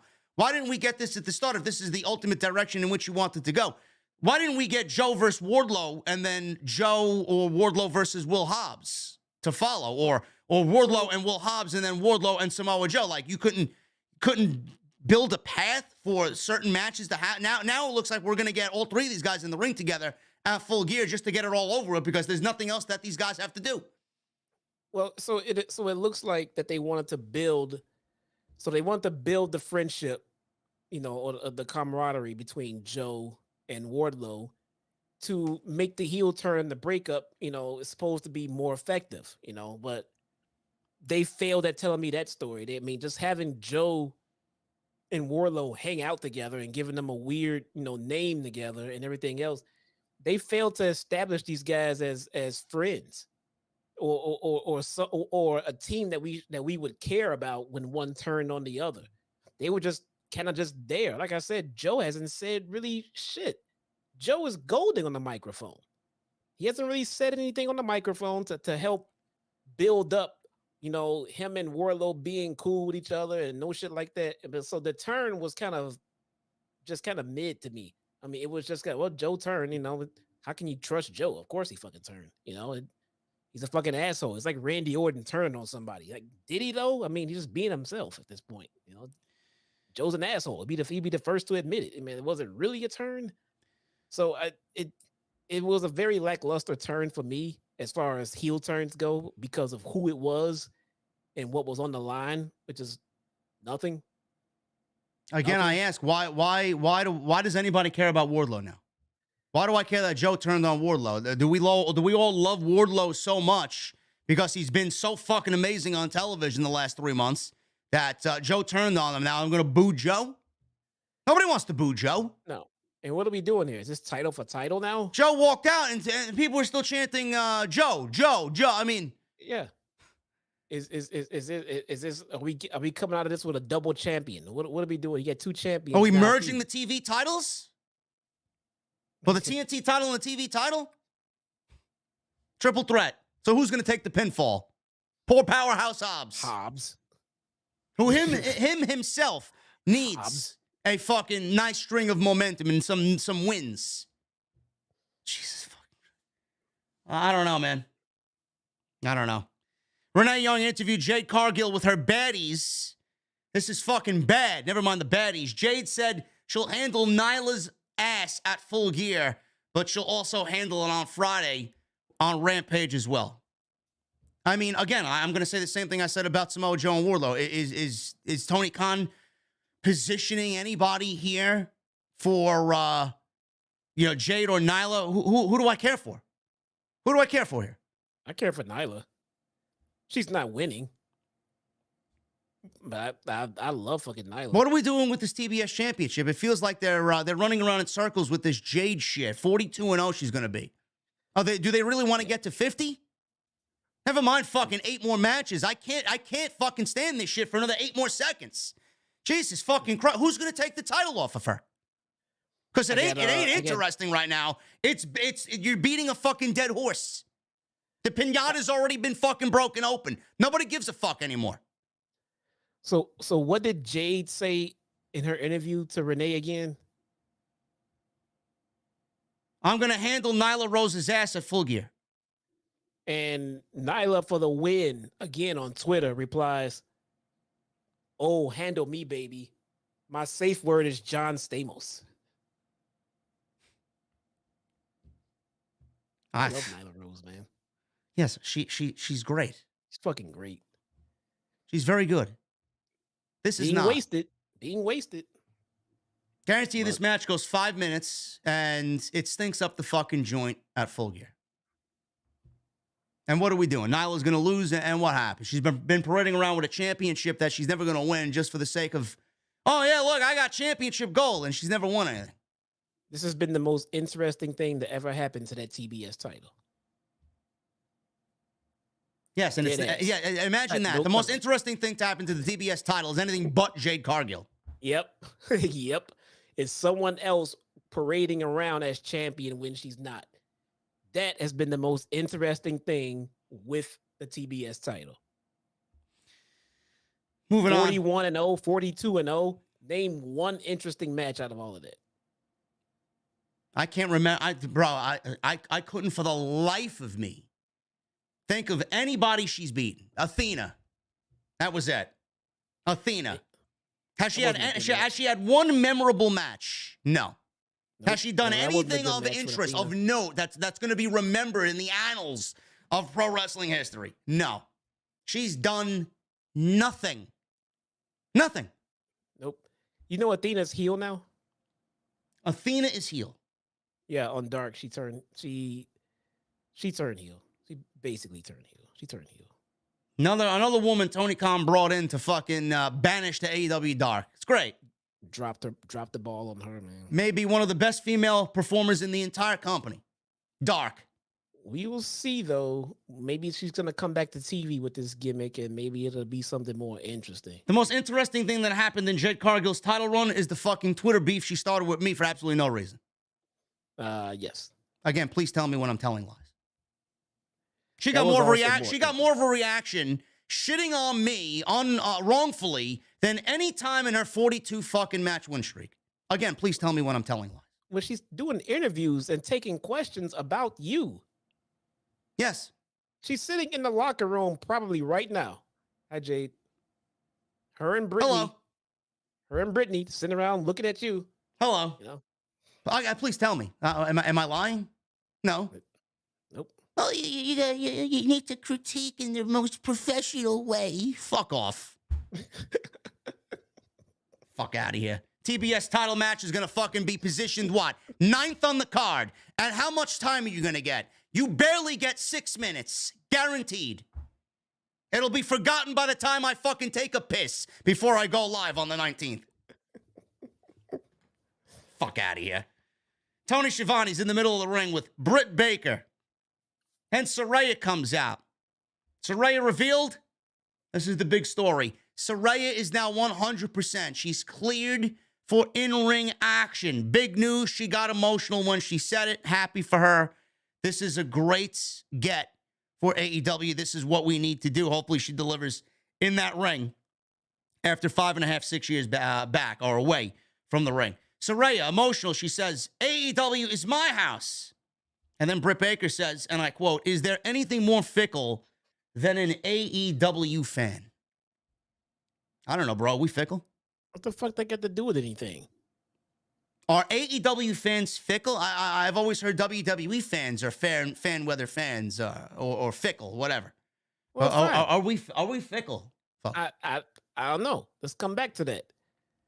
What does that got to do with Paige? Saraya saying that this is her house now? I don't know. This is my house. I'm in this company. I'm running the women's division. Britt, you fans are fickle. Maybe because they were on Britt's side and now they're on Saraya's side because they were cheering Saraya's announcement that she's back and clear. I don't know. Why would that be fickle? We're just happy for the woman because she's been away for 6 years. Baker asked what it even means that she's cleared. I don't know. Maybe she got some of that proactive and cleared up the acne on her face. What the fuck do you think it means? The cream in the clear, man. Get the cream in the clear. She asks if she even still knows how to wrestle. I mean, you're asking Saraya that. You could ask the rest of the fucking AEW women's locker room that same question, too. Baker said... Ask Rebel that. Yeah, ask Rebel if she could wrestle. That's a great point. You're asking fucking Saraya if she still knows how to wrestle. Got people in your own fucking camp that don't know that don't even know how to spell the word wrestle. And do a collar and elbow tie-up. Baker said she built. I better watch out, folks. I better watch out. I may get canceled again because I'm sexist now to the women. Yep. Baker said she built AEW from the ground up until it became a fortress that superstars like you want to move into. She said she's proud of that. Predictably, we got a DMD chant after she mentioned the word superstars. Everybody knows she's talking about WWE. She said that pride turns into resentment quickly when Saraya has the gall to skip in there and call it her house. She said she didn't lay a single brick for this house. She said she knows why she's obsessed with her. She said it's because she is everything Saraya wishes she could have been. Britt says if she thinks it's not true, she will remind her that you left your house and walked into mine. Well, she didn't really leave on her own accord. She wasn't renewed with her contract, so she had no choice because her old house evicted her. I liked it. I like that line too. I thought it was great. Yeah. She goes on and says that she regrets to inform Saraya. This was my favorite line that she said that Britt said. She informed Saraya that she does not take walk-ins, so make an appointment, bitch. I like that one too. I like that line. That was a good line. That was good. We got a DMD chant for that one, which is well-deserved. That was a great one-liner there by the doctor. Saraya then gets all emotional. She says she finds it funny that she puts herself on a pedestal considering how she was handed her position by Tony Khan. Wow, man. Wow. I mean, right there. Look is that reality and truth coming into... Is that one what's that wrestling lingo, bro? Is that a work shoot, bro? Is that what they call it? Is Saraya breaking kayfabe, bro? What is that, right? What is that? Huh? Wow, JD's doing the show by himself on Wednesday. Wow, man, look at that. What are we talking about here? Handed her position by Tony Khan, bro. Fans booed. Man, you better reach into Saraya's mentions and straighten her out, man. Have your team get behind you and all chime in on it. You got fed a bunch of QT's trainees from the factory, and you've only been on camera for 3 years. She said she's been in the business She said she's been in the business for 17 years and said Baker doesn't know how to be a superstar. She said she doesn't know what it takes to even be a star. Now I'm going to stop there. Well, what is, I didn't really like that because let's be honest. No matter what anybody thinks of Britt Baker's a fucking star, okay? Why does Saraya or anybody from WWE need to come on in and devalue Britt Baker and the star that she's built for herself in AEW, all because she wasn't in WWE and all because she wasn't labeled at any point in her career a WWE superstar? I find that to be a little fucking lame. I think this was warranted. I see what you're saying, and if Paige would have come out and led with that, then yes, that would have been the wrong thing to do. But she's out there defending herself after just getting buried by Britt Baker. I mean, we just agreed that those are fucking those lines stung pretty damn good. Yeah. So yeah, you got to come back and defend yourself. I'm like, all right, bitch, if you think you're all of that here, you've been here 3 years. You have no idea what the fuck it takes to be here, stay here, and the longevity of it. I'm okay with that one. All right, you can't just come back. You can't get hit on like that by Britt Baker, then come back with I'm rubber, you're glue. I see what you're saying. You gotta swing back. She took some pretty heavy swings at you, man. It's like, well, wait a minute. You've been here 3 years. Slow down. You haven't done shit, and I see what you're saying. And if she just would have came out, Britt would have been like, I guess it's me and you at Full Gear. And then Paige comes back. Yeah, because I got to show you how to be a star because you've done nothing over here. No, that's not how it played out. So context is key in this exchange. And I like how Britt Baker went first so that what Saraya said didn't necessarily bury the women's division or AEW in the process. It was her protecting herself against, Britt's comments. So yeah. Yeah, I agree. That's a good point you made. Yeah, I could see that being the case. She said she traveled up and down the roads of the UK because she loves this business. She said she got hit by a car and wrestled that day. She said she handed her resume to promoters and was turned down because she was female. She said she was creating a revolution before it was a trend and before pro wrestling was even a twinkle in your eye. I really like that line too. She said she's done MSG and the O2, the Tokyo Dome, and now I'm in front of an ungrateful bitch. She said she's been publicly humiliated in front of millions of people and battled her drug addiction publicly. She even said she's given her career and her neck for the business, and she doesn't have a clue what it takes to make it. She said this is going to be her comeback story and the biggest match of her career. She said they'll wrestle at Full Gear. She dropped the mic, and Baker took a swing at Saraya in frustration. Saraya ducked and gave Britt a very familiar package DDT, and she yelled over Britt while bending over and says, "This is my house." So I thought they're going to call it the Rampage. Why can't they call it the Rampage? I don't know, because the finishing move is named after a shitty show that Tony Khan has coined on Friday night. That's right. They have a show called Rampage. Yeah. God damn it. She took a flat back bump today, bro, for the first time in 5 years. You did what? She took a flat back bump and delivered a fucking wrestling move. Yeah. Oh, when she told us she's cleared. I She's just cleared. sent you her doctor's note. She brought her doctor's note to social media. Yeah. There you go. I'm happy she's back, man. The emotion on her face was real. Fans, applauded her as the way that they should. And I'm looking forward to this. I'm looking forward to them beating the shit out of each other. I think this is going to be a spectacle for sure. Are there going to be any smoke and mirrors? I don't know. Is Britt going to be good enough to lead a match with Saraya after 5 years and do what she needs to do? I don't know. We'll see what happens at Full Gear.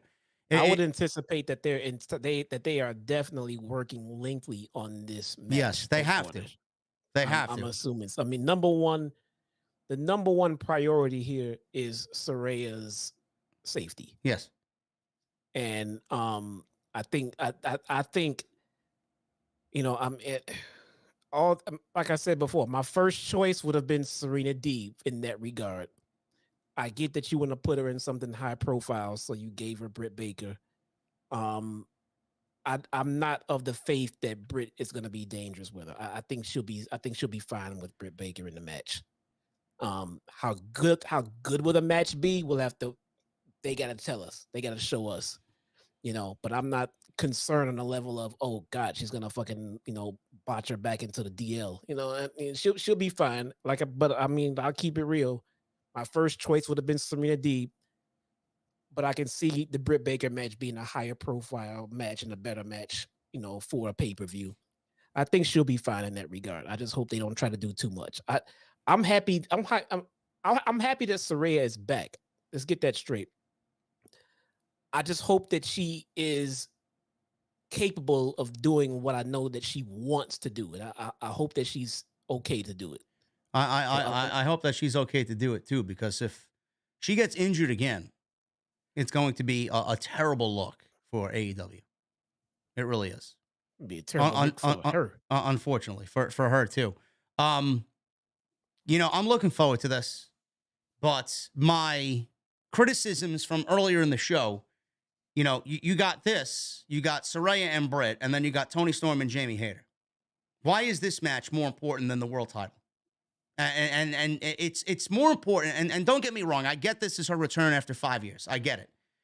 But it's not by Tony Khan's great creative for the women's championship, that he's doing this on purpose. But just by looking at it head on, the title means nothing.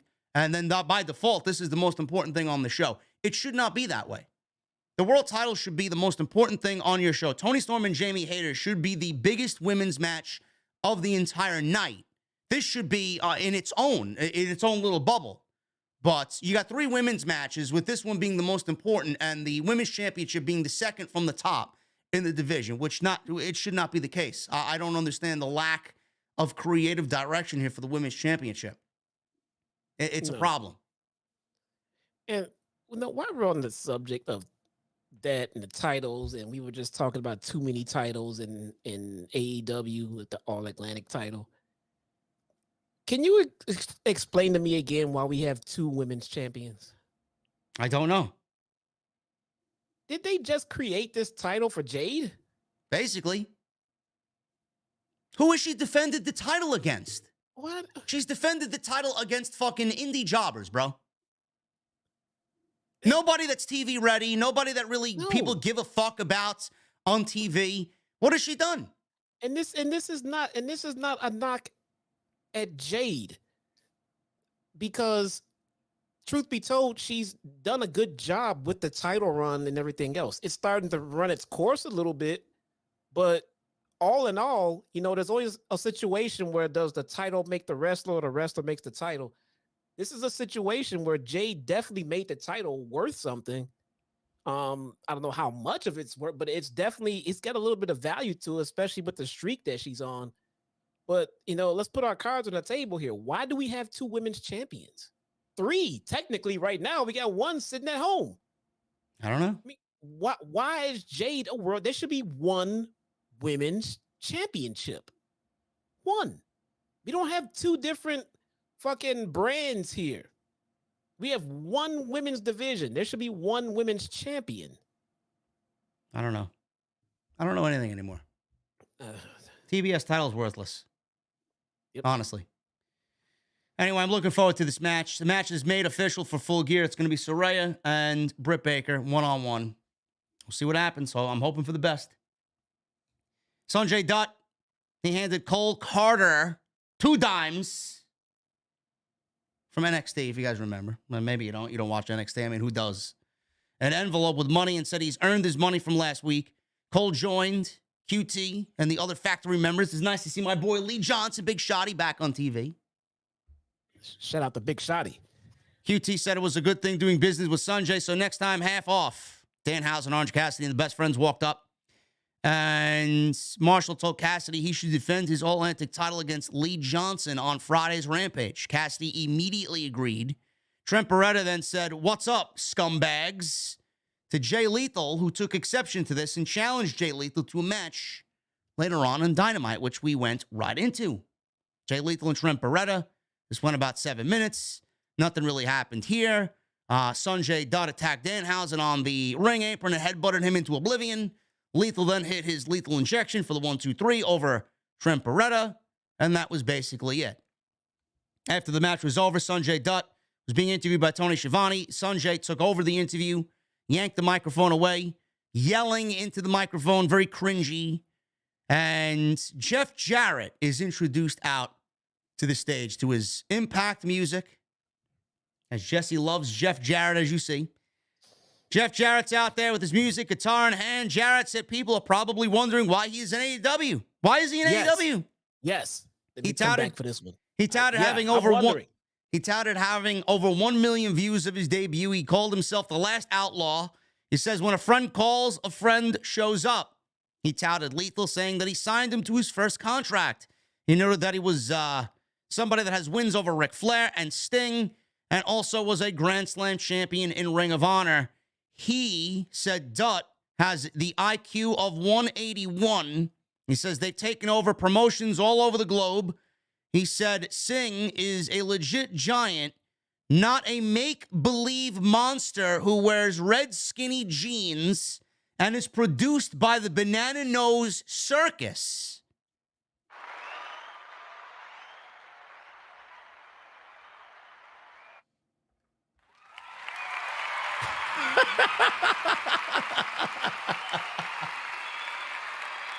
Let's do a golf clap for that one.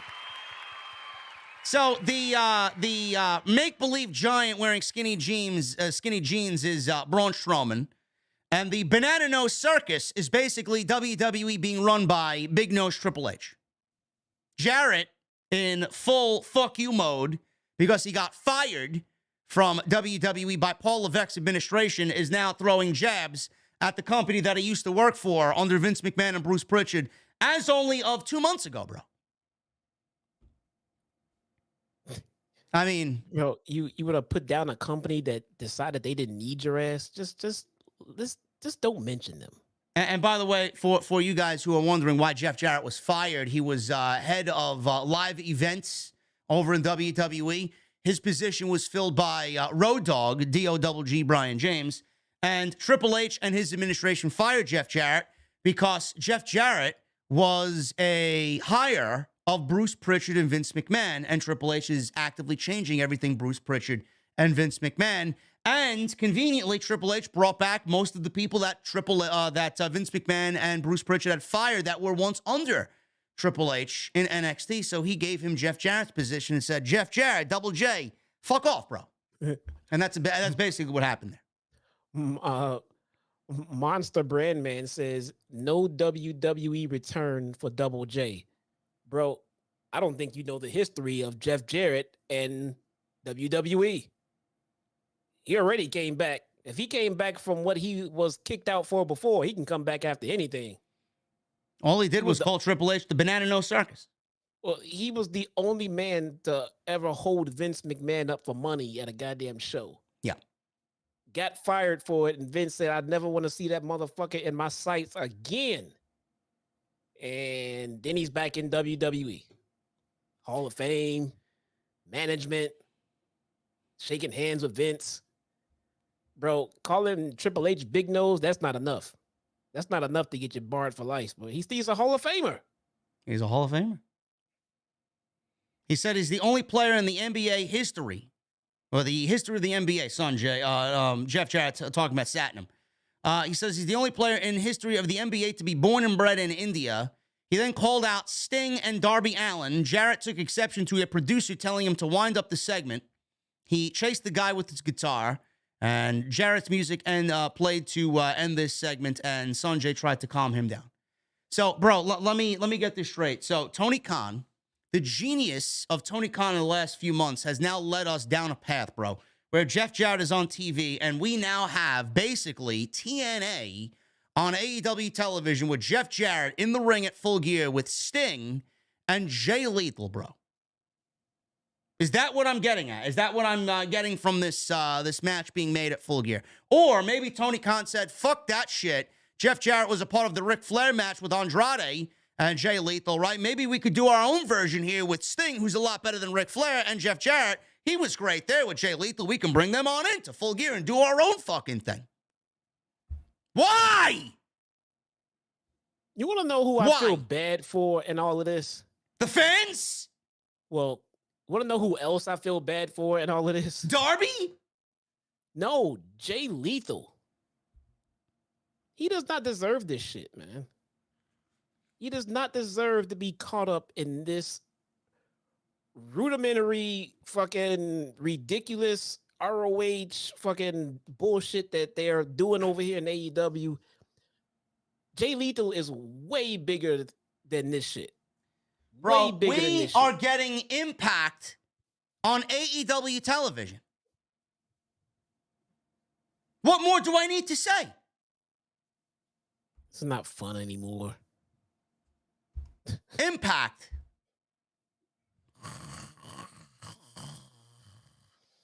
Jesus fucking Christ. Now we know why Jeff Jarrett's on TV, bro. Tony Khan wanted to bring a dose of Dixie Carter to fucking AEW television. There you go. Renee interviewed Jungle Boy backstage about his feud with Luchasaurus and Christian. Jungle Boy said Christian doesn't get to move on because he wants to. He says he'll issue a challenge to their faces on Friday's Rampage in Boston. We're getting Luchasaurus and Jungle Boy at the pay-per-view, I'm assuming, right? Yeah. Hopefully. Yeah. It's going to be a good one.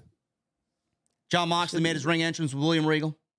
In-ring promo by John Moxley talked about meeting Regal when he was in his mid-20s and he wanted to be feared and respected like Regal and be a real top guy. He says he tried to earn his respect. He picked a fight with him. He says it didn't go well because Regal tortured him. He said it taught him where he was on the food chain and it made him now know how hard he had to work. He said Regal finally took him under his wing and he told him now the real work begins. He asked who that young, impetuous kid reminds him of. Moxley said it reminds them of MJF, who he will face at Full Gear for the title.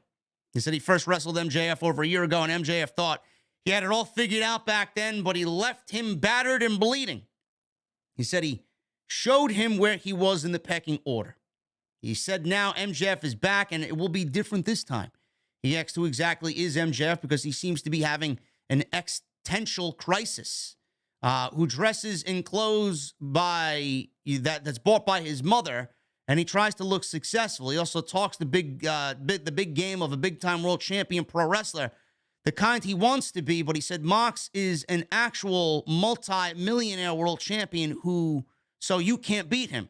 He says he calls himself a pillar, even though he has no idea what it's like to have the weight of something like that on his back. He says, it's funny that MJF calls himself the devil. William Regal and Jon Moxley laughed. Moxley then says, I've met the devil. I've looked into the devil's eyes. He says he's met some really bad people and has been to some bad places, and MJF is not that. You're not that at all, he said to MJF. He then said he and Regal want him to fulfill his potential, and he can talk his trash in the meantime, but he's going to bring out whatever he's got in him at Full Gear. He said MJF will be in his hometown of Newark, New Jersey. He closed by warning MJF that everything he's done so far has been made easy. This was a little bit more of a calm Jon Moxley promo. Very direct, very, very visceral not in delivery, but in the tone that he used. Like it was a very laid back tone, more of Max, let me talk to you about some truths here. Right. Want to know what makes Moxley's promos as good as they are? I mean, like tonight, for example, he's just so fucking believable. And like everything he's saying, like you just said, in his delivery, I believed every word that came out of his mouth. You know, when he came out and said, you call yourself the devil, motherfucker, I've met the devil. I've been to war with the devil. You ain't it. I mean, it's not about the delivery. It's about the content. And he wanted it to be about the content. Yep. You are not it. So I'm not worried about you. And listen, the promo work leading up to this match has been great. Has it been the best that we've seen from Moxley and MJF? No. No, it has not. No. But it's been great. But other than that, I really can't sit here and tell you that I'm uber interested in anything but MJF winning the world title. The story is very confusing. You know, we're going back and forth, teetering back and forth on, is Moxley going to be the babyface? Is MJF going to be the babyface? Are they both going to be babyface? Who's going to be the heel? Where's the firm sitting all this? Is it a ruse? Is MJF going to reveal himself at the paper? We don't know. We don't know anything. Right. Somebody said Regal for the turn. So, I could see it. But see, here's something else with AEW and these heel turns. You just did one with Joe. Yeah. You can't turn someone heel every other week. No. All right. It's going to get old. It's going to become a trope. You need to space those out, and they need to be meaningful. Everyone can't turn like this on the upper part of the card, or it won't mean shit anymore. No. So Joe just turned heel. I don't expect another turn for a little while. So we'll see. I mean, we'll see. MJF, I mean, without saying, needs to be heel. I think we all agree with that. Yes. 100%, man. Jamie Hayter, she was with Rebel and DMD. She defeated Sky Blue, who was out there with Tony Storm. The majority of this match took place in the commercial break. So, you know, when people want to claim that I shit on women's wrestling, maybe the women's locker room should look at the fucking guy that books this show and puts them in the 9:30 time slot and gives them a match that basically takes place during the commercial break, and all we see of it is 2 minutes. I'm not the guy that you should be taking it up with. Well, JD, what do you think of Sky Blue's wrestling? I don't know. Did she wrestle last week? I don't even remember. She looked decent in the last match that we saw. About tonight? Tonight, I wasn't too impressed. Oh, you're a fucking sexist, bro. What the hell? I'm sorry, bro. I'm going to say the same thing about Sky Blue. If they want to put Sky Blue on television, I have no problem. But Sky Blue needs to have a little bit more oomph to her offense. Oh, she's got some oomph. I'm sure she does. I'm not talking about that oomph.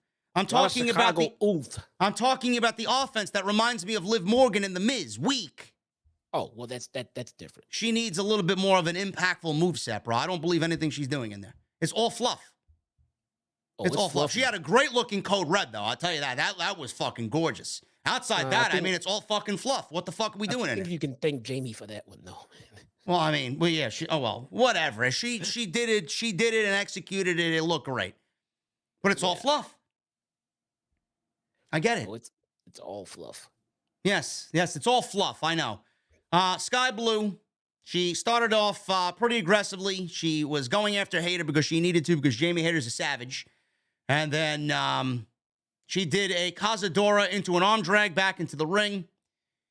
Baker tripped up Sky Blue, which allowed Hayter to hit a backbreaker into an exploder suplex. Hayter controlled during most of the commercial picture-in-picture. They returned. Blue took out Rebel and Baker with some kicks from the apron, top rope, crossbody, which looked good. On Jamie Hayter, she goes for cover, gets a 2 count. Hayter reversed Sky Blue finish, but Blue dropped Hayter with a spin kick and a beautiful-looking code red for a near fall. Sky took too long to capitalize on Jamie Hayter, which then led to basically Hayter winning the match. She tried for a super kick. Hayter responded with a big boot in reversal. Sky Blue tried a victory roll into another Cazadora, but Hayter countered into the ripcord lariat for the win, and post-match, Hayter went to put the boots to Sky Blue, and Toni Storm chased her off. Such a captivating and riveting build for the Women's Championship match. Oh my God, man, I can't wait. I'll say this.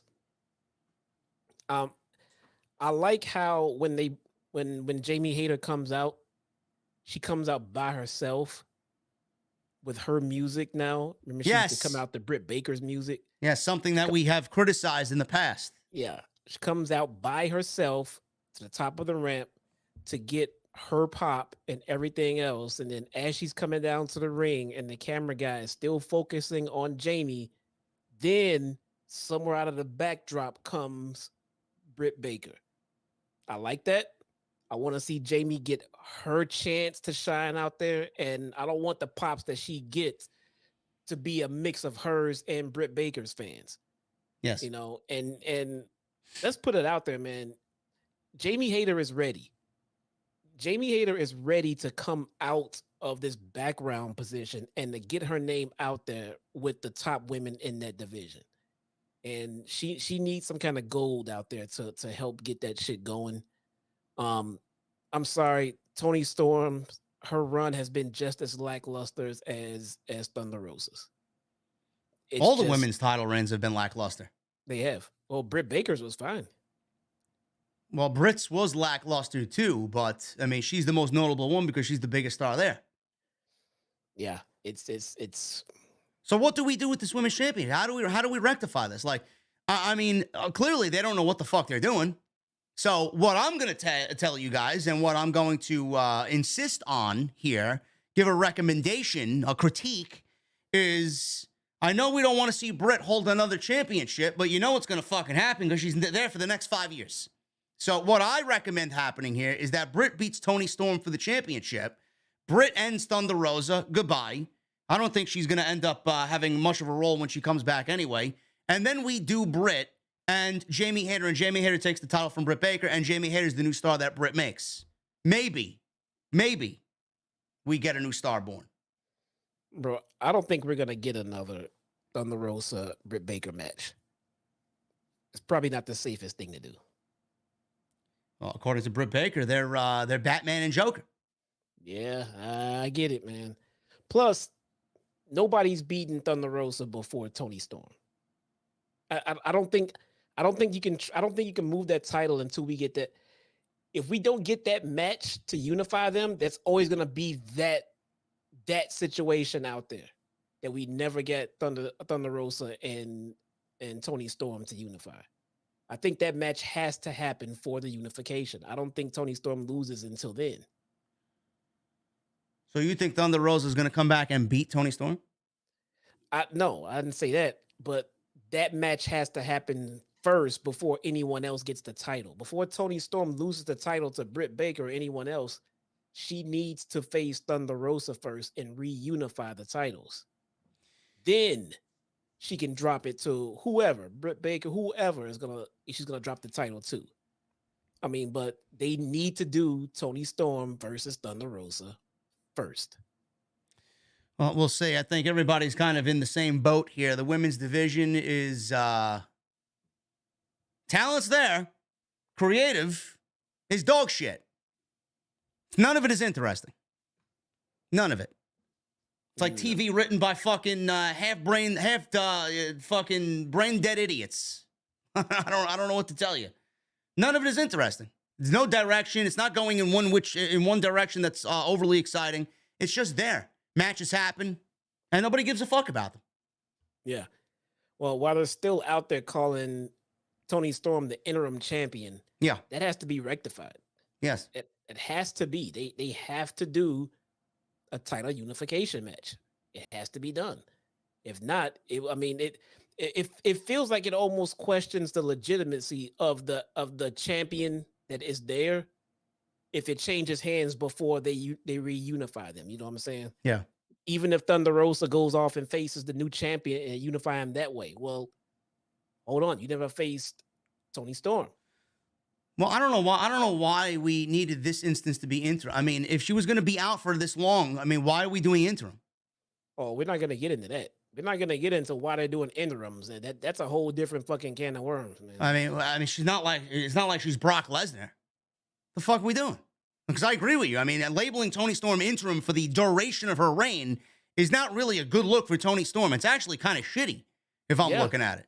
Yeah, if she drops that title to someone without beating Thunder Rosa, was she ever really champion? She was only an interim.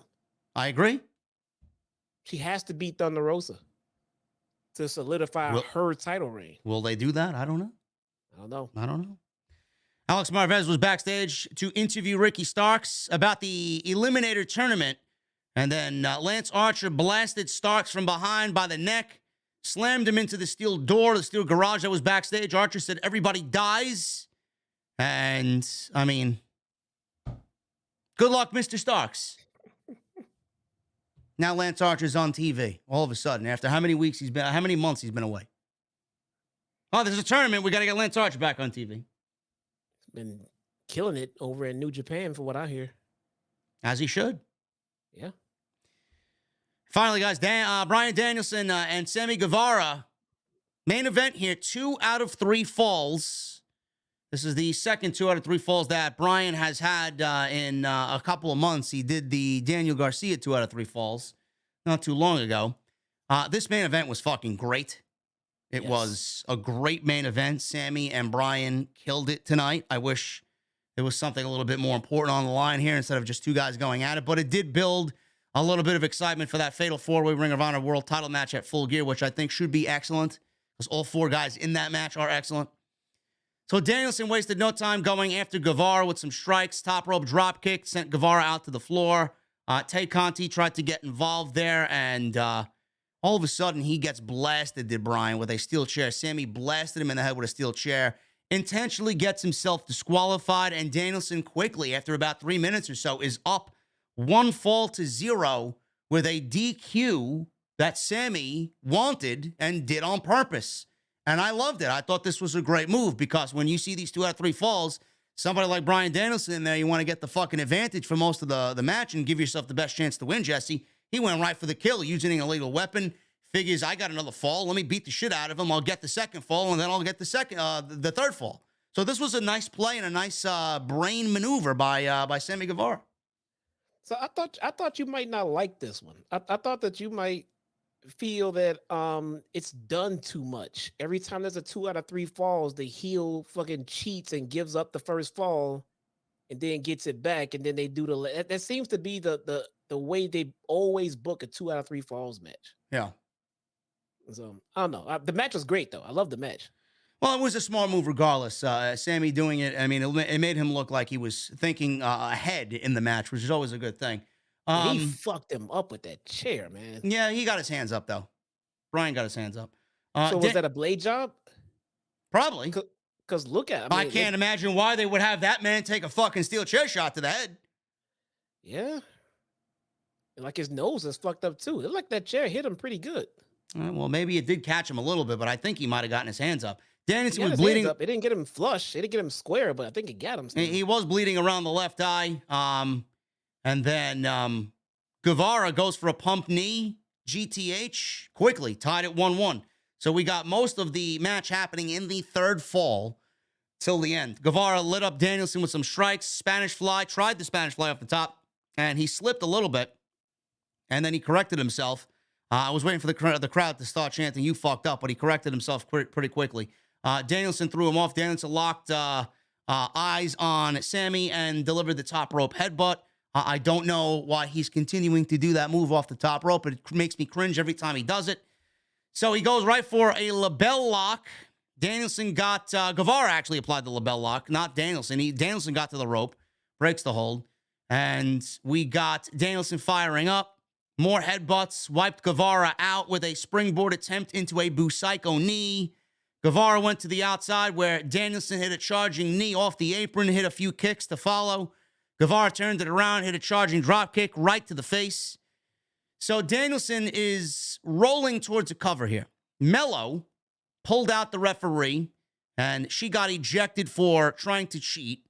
And forearms right to the face of both guys.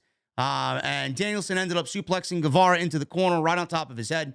Danielson went for a superplex. Guevara hit a charging knee, sent Danielson to the floor. Guevara hit a huge shooting star press, and that looked great. Guevara then tried to hit a double jump cutter, landed right into a cross arm breaker. Danielson transitioned into his label lock. Guevara got a rope break. He tried for another GTH when he got back to his feet, but Danielson countered into a poison Rana, which landed Sammy right in the back of his neck. Guevara countered into a Busaiku knee, he counted a Busaiku knee into the walls of Jericho, which ended up being a lion tamer. And then Danielson got a rope break. Another GTS attempt missed. Danielson this time hit the Busaiku knee. Knuckle lock led to Guevara hitting a moonsault DDT. And then he went for a swanton. Danielson got the knees up. Anvil elbows, label lock. Guevara didn't want to tap, so Danielson cranked it in. And then Guevara ended up verbally saying, "I quit." And that was the match. And Danielson wins ahead of the Fatal 4-Way going into the Full Gear pay-per-view, where he will challenge Jericho, Claudio, and Sammy for the Ring of Honor Championship.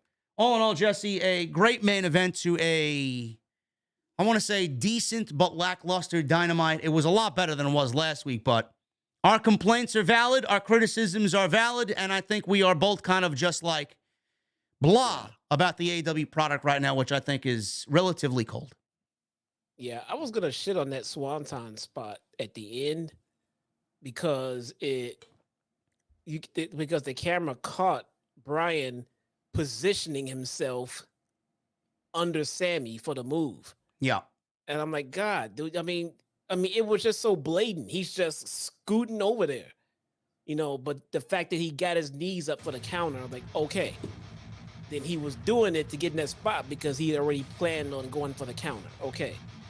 But sliding his ass over there, then taking the move just would have taken just all of the fucking, heat right out of it. But love this match, man. How many times can we say that, Bryan Danielson is a fucking pro wrestler? And Sammy's great too. I can't take anything away from Sammy. Sammy is always been good, man. Yeah. I know Sammy gets a lot of heat, and rightfully so. I've given him his fair share and everything else. The heat with him and Tay is starting to come down for me because they're now portrayed as heels, and it's a part of the storyline, which is fine because they were baby face at first, but it's fine. Sammy's amazing in the ring. Just flat out fucking amazing. And I think his career is going to go to fantastic places if he just matures a little bit. He needs to mature a little bit. And that is all we got, guys. We got super chats to get into. I appreciate you guys hanging out with us on your Wednesday nights. Continue to hit that thumbs up, please. I need 1,000 minimum on the AEW Dynamite post show. We only got 706. I don't know what's going on, but get them on in. Super chats are open. Get them on in. We're going to hang out with our cold beverages, and the VIP room is always accepting new applications. So make sure you guys get those channel memberships in, and go check out all the other content that you might have missed on the channel. I will be live tomorrow afternoon with your midweek extra, which I think I'm going to do a little bit more often. So I will be live around 5 o'clock tomorrow afternoon with all of your wrestling news up until this point in the week. So look forward to that tomorrow afternoon. We're going to start at the top here with the Super Chats. I want to go to Joseph Taylor. 2 things. Top 5 Fozzy songs and top 5 Undertaker match. Bro, listen, I could be here all night, bro. I mean, holy shit. My top 5 Fozzy songs, most of them are on their original, their first album. Fozzy was a cover band to start. So I want you to go listen to Happenstance, To Kill a Stranger, With the Fire, and songs like that. Those are my favorite Fozzy songs. Judas is great, and then Dark Passenger, number 5. And then top 5 Undertaker matches, bro. I mean, I'm gonna give you my top Undertaker match: WrestleMania 25 with Shawn Michaels, Mankind, 1996 King of the Ring, Yes. Hell in a Cell. I mean, Bret Hart at the 1997 SummerSlam. I mean, I could go on and on about The Undertaker. Batista at WrestleMania. Edge.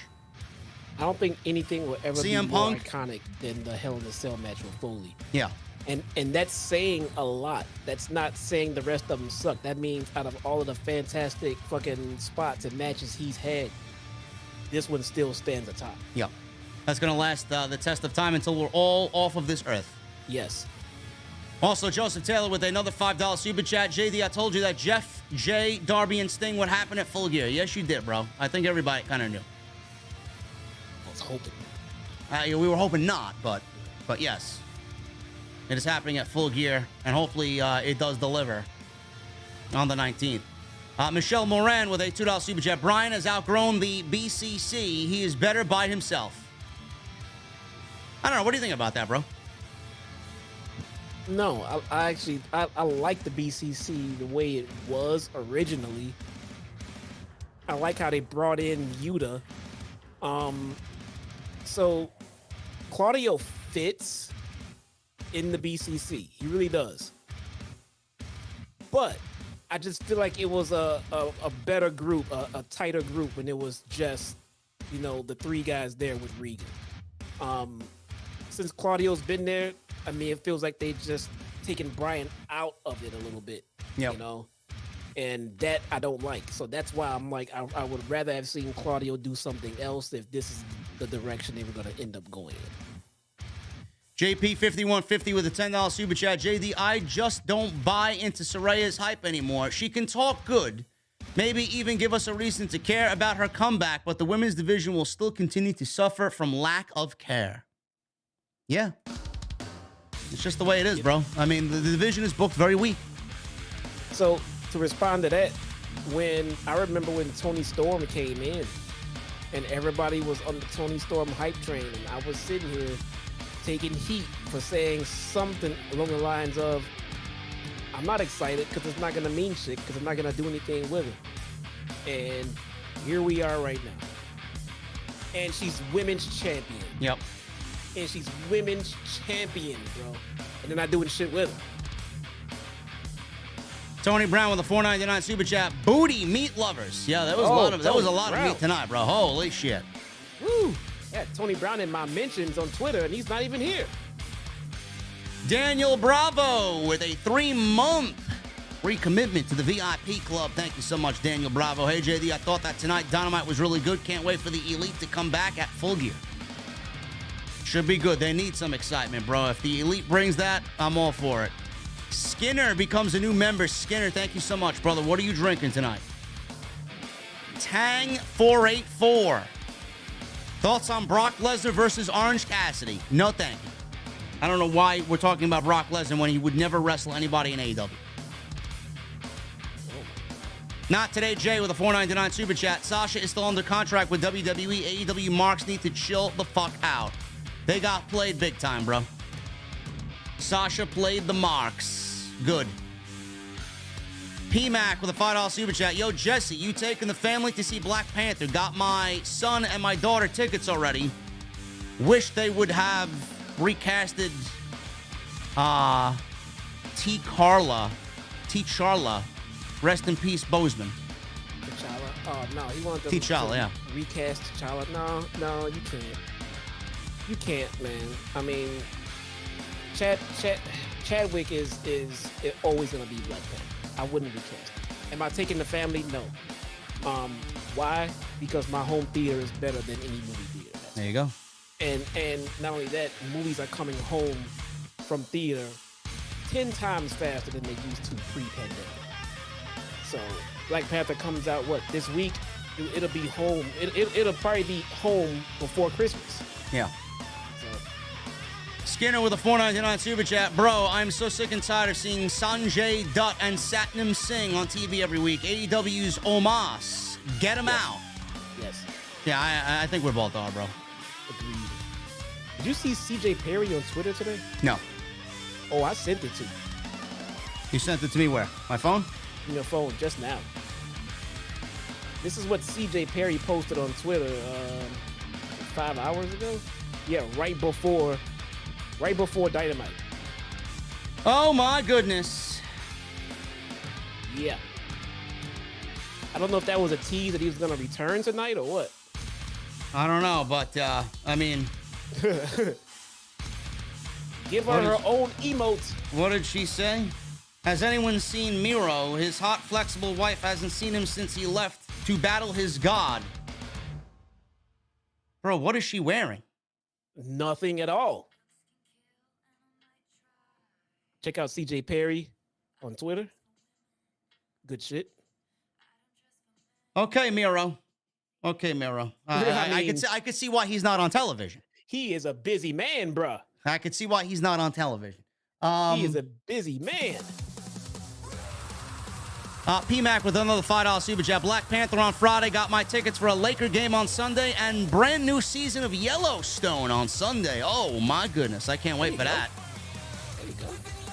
I was thinking about starting Yellowstone. You need to. All right, maybe it's going to be one of them shows where one's not going to be enough, right? You're going to sit down and watch it like Breaking Bad. All right, I'm going to get into it. Skinner with a $1.99 super chat. Full gear, more like slow gear. Basic with a $4.99. The moment celebrities and rappers winning the AEW Championship, AEW wrestlers need to start looking for employment someplace else. Whose celebrity and rapper is going to win the AEW Championship? I have no idea. I don't know what you're talking about, Basic. PMAC with a $5 and a $2. The character best on Yellowstone would you hit? Because those crazy chicks be having some of the best pee. Okay.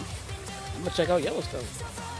I don't know, bro. I don't know. I have to affiliate myself with the craziness that is Yellowstone. Still watching CJ Perry. Yeah. Yeah, CJ Perry in Yellowstone.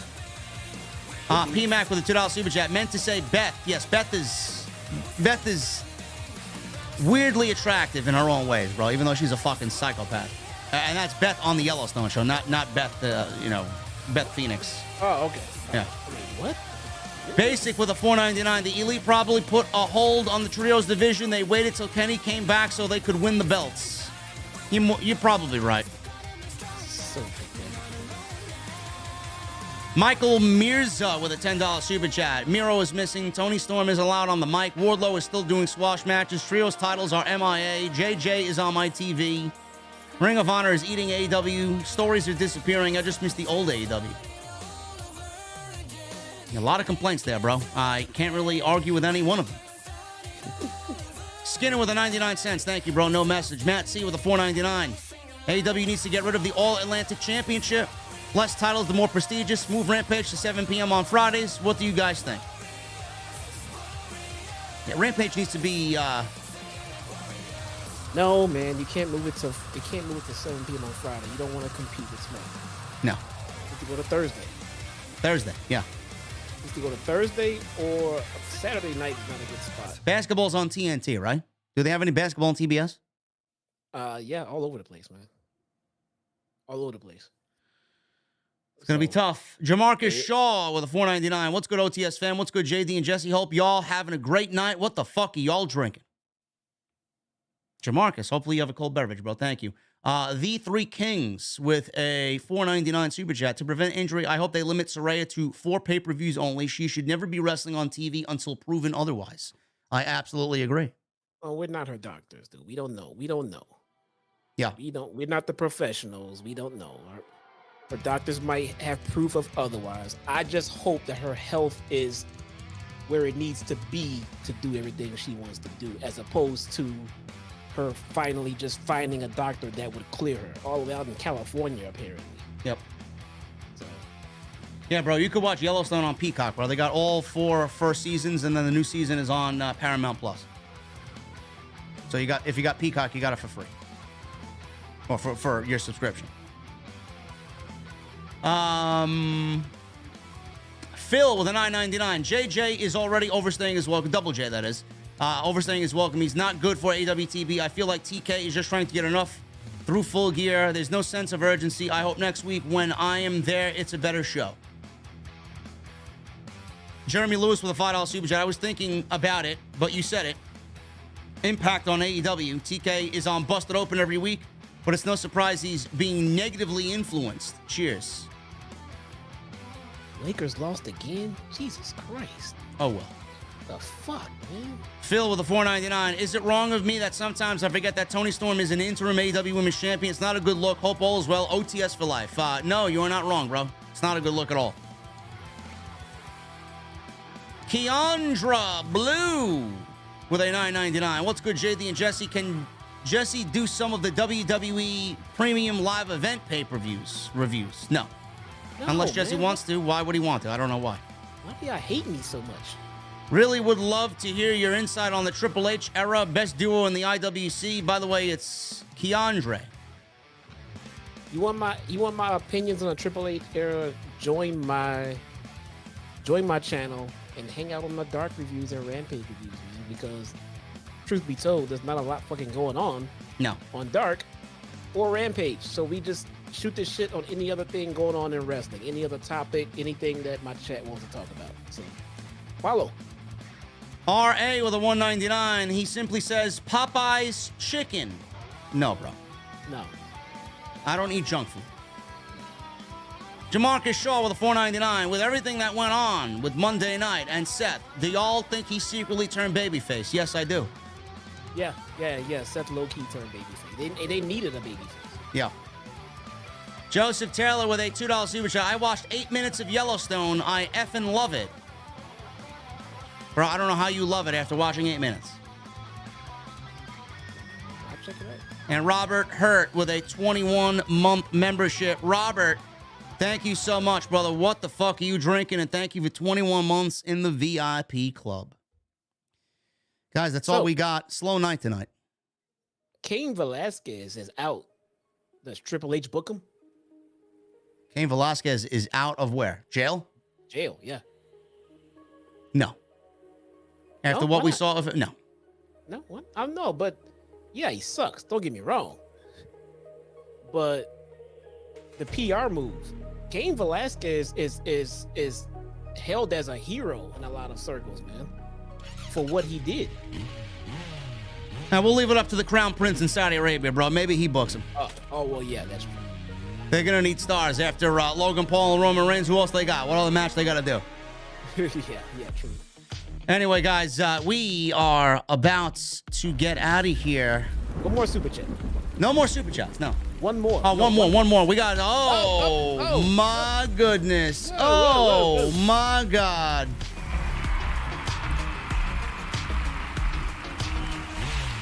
Look at that super chat. Holy shit.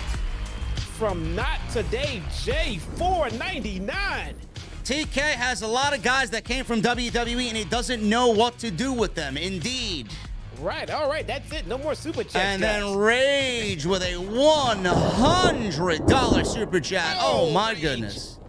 AEW has been weak as of late, which is sad. I miss the old AEW. Also, can I get a shout out for my channel, Raging Girl Gamer? I do wrestling reactions and play different games. I urge everybody to go follow Rage. Yes. Rage, leave it in the chat. Absolutely. Rage, leave your link in the chat. Go follow Rage on YouTube.